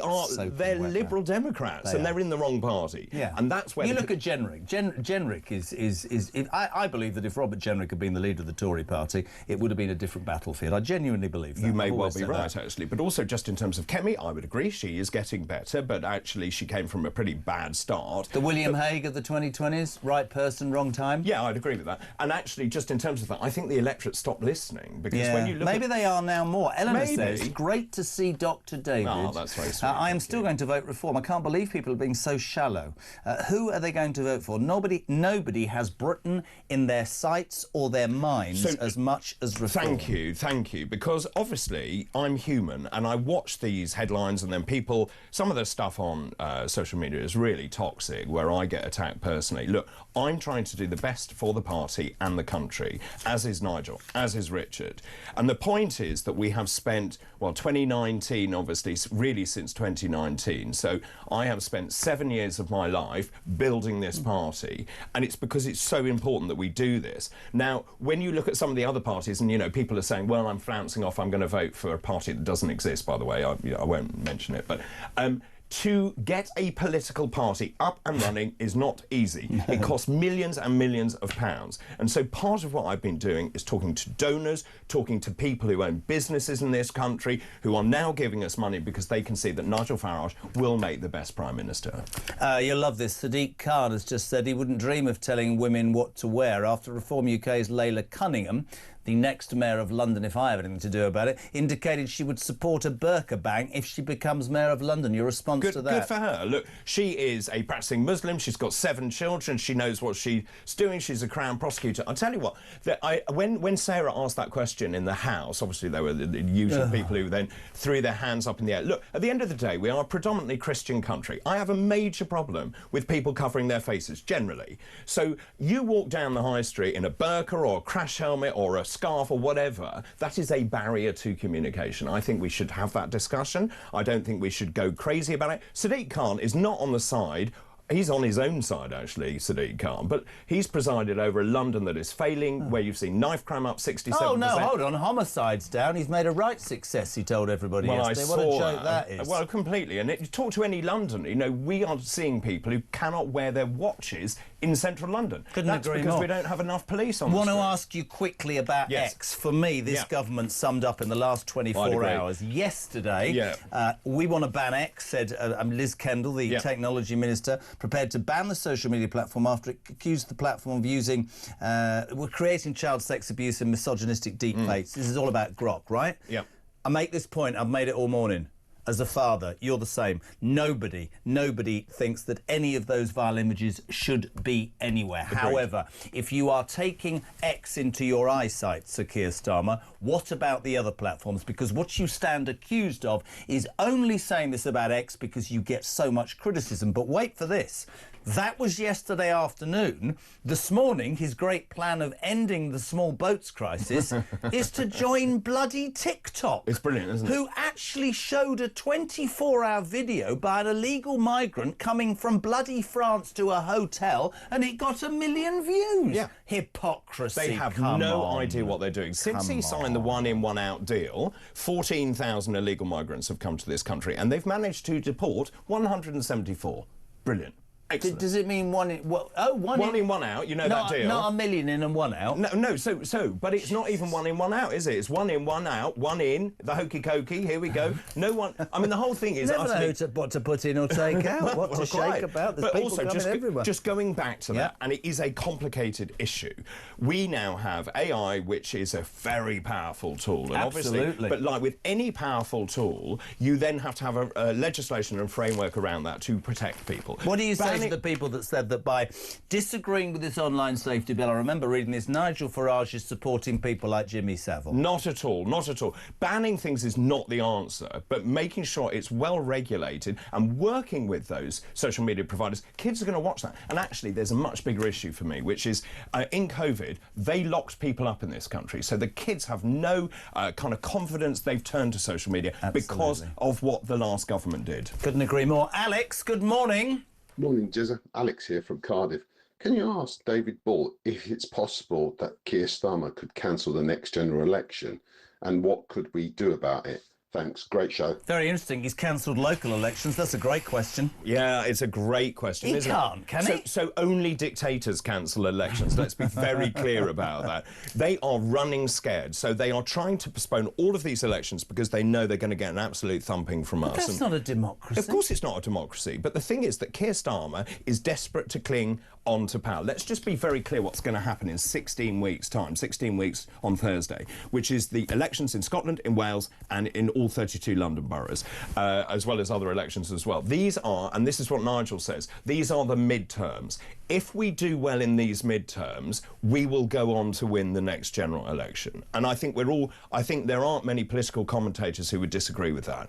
And actually, when you look at the progress we're making, in Scotland, we're polling at 28%. In Wales, we're polling at 24%. These are extraordinary numbers. In Liverpool, tribally Labour, at the last election, they got 80% of the... 80%. Now, they've got 40%. We're now polling at 26% in Liverpool. Interesting. Laura Jane is in Hampshire. Laura, you're through to Dr. David Bull. Good morning. Good morning to both of you and Happy New Year, And to you. David Bull. So I've got a few things to say. One, we have a Liberal Democrat Conservative MP here in Hampshire, if you want to call it. She really is, Caroline Noakes. Yes. And two, they've cancelled our council elections. We can't do anything about that. Three, unfortunately, the gentleman whose voice note about Britishness in the reform is what gives us a bad name, and that's why they call us racist, because we must, obviously Layla, who, God, I mean, she's amazing. When Nigel retires, I hope she'll be the next Prime Minister after him. It's very, very worrying that people come forward and say, oh, well, that's not British. The point is, they are British, and we must not be called racist. And the other point I would like to make is I do wish, if you're prepared to forgive Conservatives coming over to you and go into discussions, what about the amazing, I know you're not going to agree with me, but David you've got to. Ben Habib and Rupert Lowe, they are both incredible brains, and somehow you've got to hit their heads together and shake them and say, we need you and they need you, because you're right. They are not a political party and they won't be able to. No, they won't. But congratulations on so far. You have... Our branch is been here since I moved to Hampshire. I wish you'd come and visit us and Very give us a happy bit of morale. Well, so I have seen, I think, nearly 6,000 people over the last 6 months going around the country. Saw them this weekend, didn't we? 6,000. I feel like I saw 6,000. But, going around the country, and actually no other political party is doing what I'm doing, because we're building this party from the ground up, not the top down. And actually, people are so thrilled when I turn up or Nigel turns up or whoever turns up. And you're going to see a lot more of that as we ramp up into May. The point about, I will answer the Rupert Lowe and the Ben Habib. I like both of them enormously. We served together in the European Parliament. We have great history together. And in fact, when I was deputy leader, and I was here actually at that point doing my weekend breakfast show, I couldn't cope with the amount of work. So I asked Ben to be joint deputy leader, which shows how much I like Ben. Now, when we managed to get those, I then worked on that election campaign. We got 5 members of Parliament elected. I then got a call from Nigel saying, I'm afraid you're going to have to stand down because I'd like Richard to do it, and it makes perfect sense. I wasn't elected. I never was going to be elected, and Richard became deputy leader, and he's a brilliant person to do that, and I didn't say anything. Ben's reaction, and we're all different, was different, and I'm a great believer that you bide your time, you stay with the cause, and things will work out. You certainly have done that, my friend. And that's what I did, and then Nigel called me and asked me to be chairman. What do you say to the people who say that those two individuals, in terms of not just their rhetoric, but how they feel would be a loss to a movement that so many people believe can end up in Downing Street? So, like any family, people fall out. Yeah. And you would have to ask them. I'm still on very good terms with them as people. I don't believe that they would be willing to work as part of a team. Both of them are very strong, very powerful, very charismatic. I think they are great politicians, and Ben, who I know terribly well, is very articulate, as you know. Oh, God, yes. But ultimately, would they want to join us? Would they be part of the team where we actually work together? And that's, you see, just, Laura, thank you for your call. Very quickly, and only one more, but that's the issue, isn't it? Because so many people who criticise Nigel Farage say it's a one-man band, and then when he does bring in people like Zahawi who have experience to spread it out, they go, what are you losing? Can I just, Kieran in Nottingham, please tell me Matt Hancock's not next. Matt Hancock is not next. And finally, Kevin in Sheffield, you've been amazing. If Reform became the next government, David has predicted they're going to have a huge pushback from the woke civil service. 100%. Can you please ask Dr. David Bull how Reform will deal with this problem, as it will be a major issue, because all this guy has seen is the civil service getting in the way. What makes Reform different? I think that's a great question. It goes back to Yes Prime Minister and Yes Minister, which I grew up watching. It's so true. So Humphrey is alive and well, and whatever the minister say, they say, well, Minister, that's a great idea, and then ignore them completely. Yes. That is the point of bringing in people like Nadeem, bringing in Danny, because they know how the blob works. My favourite line from the civil service is, well, if Farage gets in, we're resigning. Great, bye. You know, is that what? Yeah. Because Sir John Redwood said to me, the ex-Tory thing, who I think should have been the leader of the Tory party, said to me the other day, I don't buy all this. When I was a cabinet minister, I made sure my bloody department did what I had been elected to do. I have a lot of time. Sir John Redwood, top man, and I think that's a relevant point. Also, where's the will? But also civil servants, and there are some brilliant civil servants who are very much on our side. And in fact, they are sort of closet reformers, because they can't come out and say that they like us, because it is not deemed to be socially acceptable within the civil service. So, look, at the end of the day, if we get the mandate from the British people, that means the British people want change. Yep. We then are in charge, and the civil servants should do what the ministers tell them to do. But do you think they do what... This is final question from me. Keir Starmer has the biggest majority in post-war Britain in decades. I think it's because he's got about as much DNA and political nous as a dead rabbit, to be perfect. I don't even know where that came from, a dead gnat, you can say. But I feel that it is about the person. John Redwood always said to me, you've got to have the will, you've got to be strong enough to want to do it. Nigel is that person. Well, that's also true, but Keir Starmer has no ideology. What does he believe in? I have no idea. They went into that election with no policies, no manifesto. Didn't need to, did they? No, they didn't need to. But you see, the thing is that we do have I was explaining this to someone last night. We have a direction of travel. We have an exoskeleton, if you like, where everything hangs off that. We know exactly what we are, who we are, and where we're going. And that's the difference between what Labour is doing and what we're doing. And in what is going to be interesting, I'll go back to May the 7th, if we do very well, Starmer will not be in place.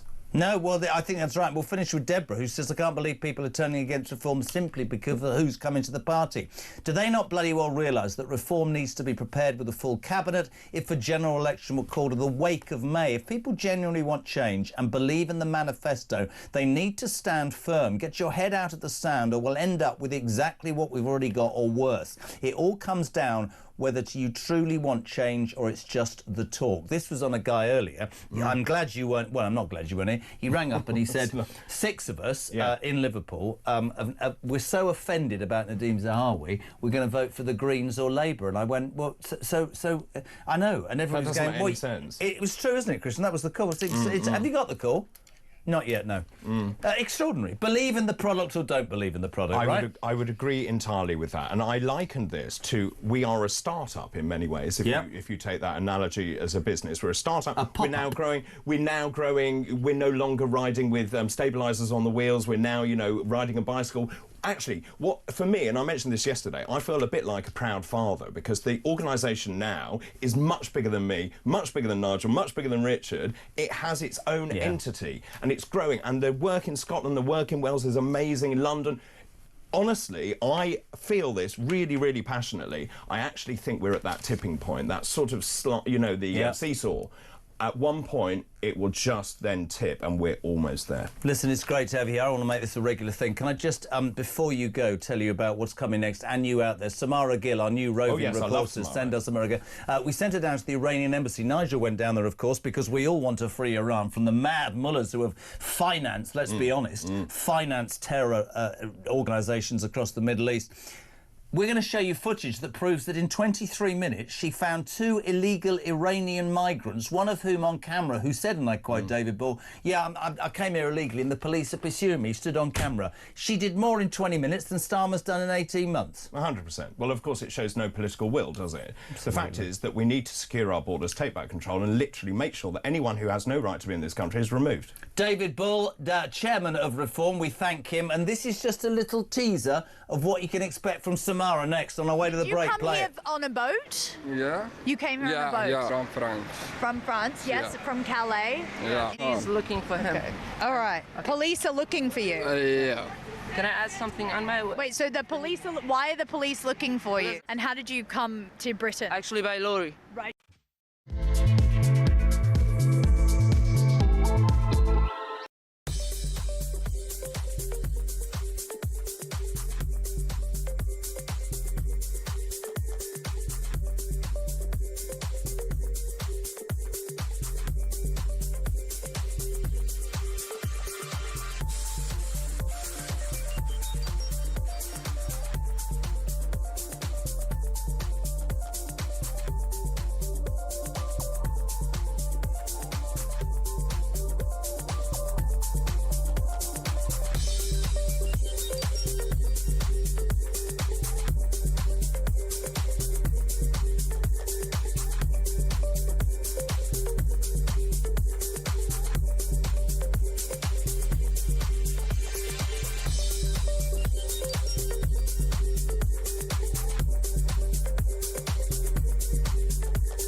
Across the UK, on on DAB+, on YouTube, on your mobile, and on your side.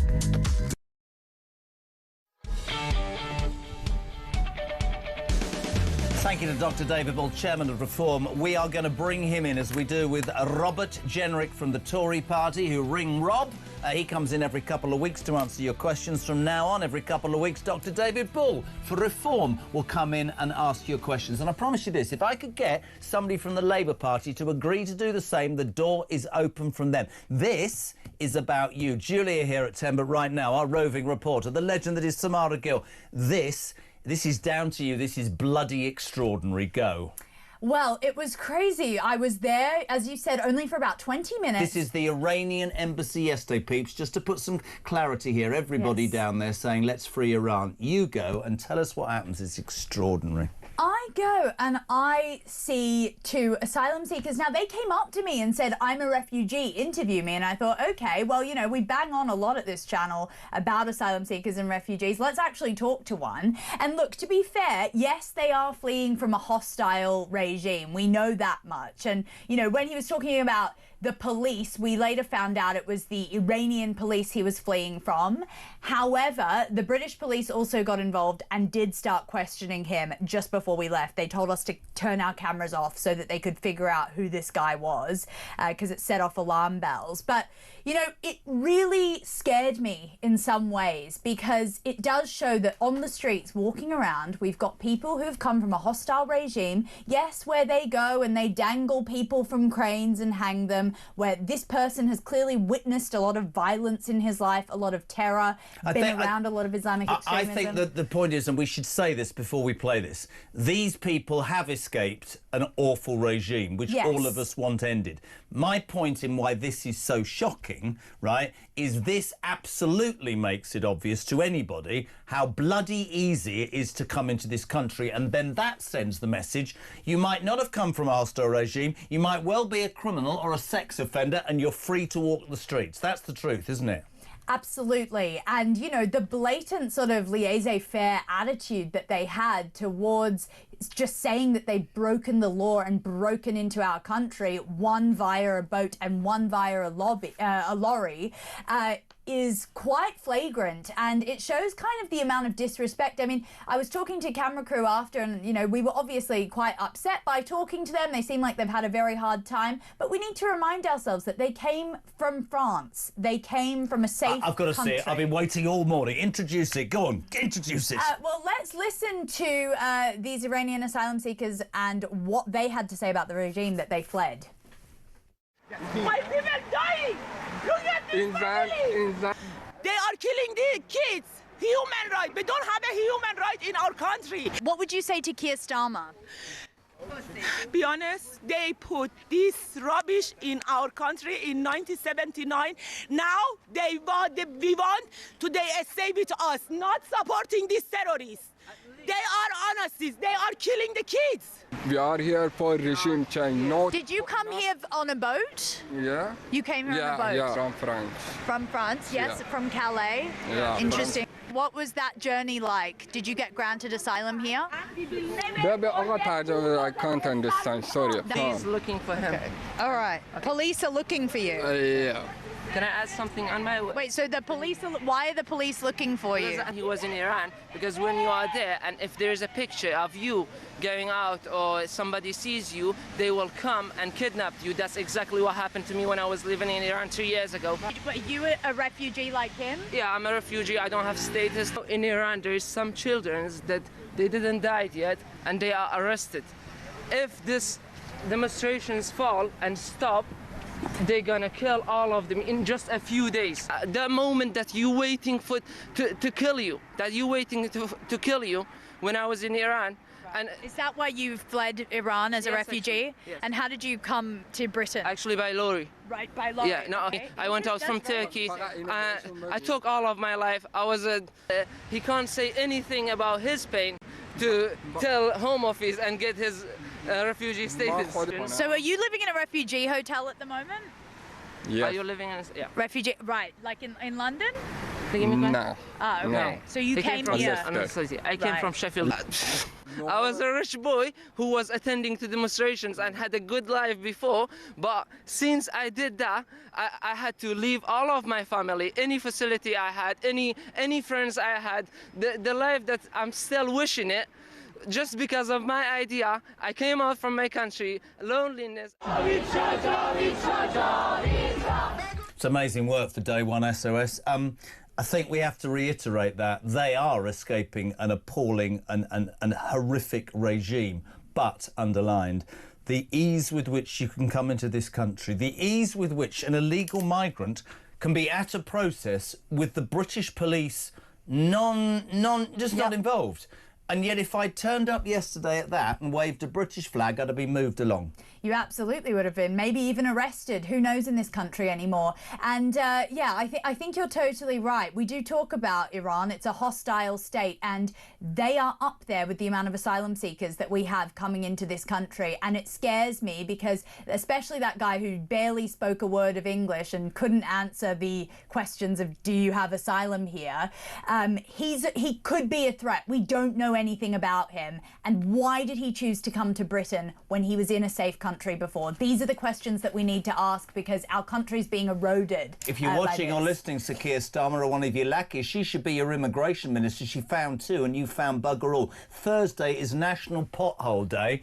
I am going to make it my mission to put Samara Gill in a hole somewhere in the middle of this country so that you cut up to her knees in potholes. Yesterday, tomorrow rather, ideas germinating in your head? I mean, I'm already talking to one of our great viewers, Matt. He's in Wolverhampton, and they've got 300 potholes on just one street with 2 primary schools. So I might go up there and give him a little a look in and see what's going on. And you said yesterday egregious. the way to fill in your potholes is to spray a Union Jack or the Cross of St George, because the council will come quickly and do that. Your suggestions, text for Samara 87222. Our brand new roving reporter, SOS, send us Samara. She will come wherever you are. You might watch this and go, oh, no, it's not. I don't care if we're in Scotland, Wales and all that. She will come to you and talk about your bin collection, illegal migrants, crime on the streets, burglary, shoplifting, whatever you want, hate crimes, hurty word crimes, anything, potholes. That was brilliant yesterday. What a start. Oh, please, no, I mean, it's Go and just, catch some more. Thank you very much indeed. She'll be back tomorrow. What is it, 5 to 10 on Talk Breakfast?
Some breaking news this morning revealed that under the Terrorist Act, 242 people were arrested in the year to June of this year. That's something you can indulge in as to all the people who aren't going to prison because, well, there's no prison spaces. So this is a Talk exclusive we've been looking at.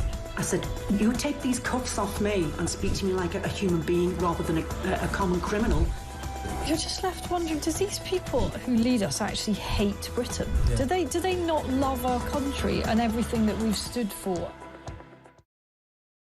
Across the UK, on DAB+, on YouTube. YouTube, on your mobile, and on your side. This is Talk. Welcome back. Jez, great to see David Bull back on Talk. He was always my favourite, much better than you and Julia. People on the left and right, politicians are always saying that Reform supporters are racist and against diversity and inclusion. Yet if you take a look at Reform, it's the most diverse, inclusive party out of all the others. It will work, says Ernie. Can I just repeat? So every Tuesday, Robert Jenrick, the Shadow Justice Secretary, will answer your questions. And every second Tuesday, David Bull, chairman of Reform, will do the same. We say a very good morning. Oh, God, I've forgotten the bacon sandwich again, Barbie. No, it's a good thing. It's a good thing. We're on the post-holiday diet still, honestly. You don't need to be. You look gorgeous. This is the thing. What do we make of this with the Nadeem Zahawi? Because we've had such a reaction. I think there's arguments for, there's arguments against. Is it vaccine? You know far more about it than me. No, he was someone who genuinely. I mean, you know, he was efficient. He got the vaccine rollout. A lot of people are anti-vaccine. But is it that that's causing the consternation, or the fact that it's another Tory? Because if you look at it, that's the most relevant, the highest profile, and probably the best defection. He did say that there wouldn't be vaccine passports, it wouldn't be forced, and then he reneged, like pretty much all the Tories. Nobody's mentioned HRNLC. It's definitely about vaccines, you know. Yeah, exactly. And you notice also the guy we were talking about in Guantanamo Bay. It turns out Lord Hermer was his bloody solicitor. Of course he was. He was solicitor for everyone who was dodgy. And now we're spending out money. I mean, it's all. The whole thing is mad. Starmer's not on X, by the way, at the moment, but he's happily having a TikTok account. Mate, I don't even... Off X, let's use TikTok. I thought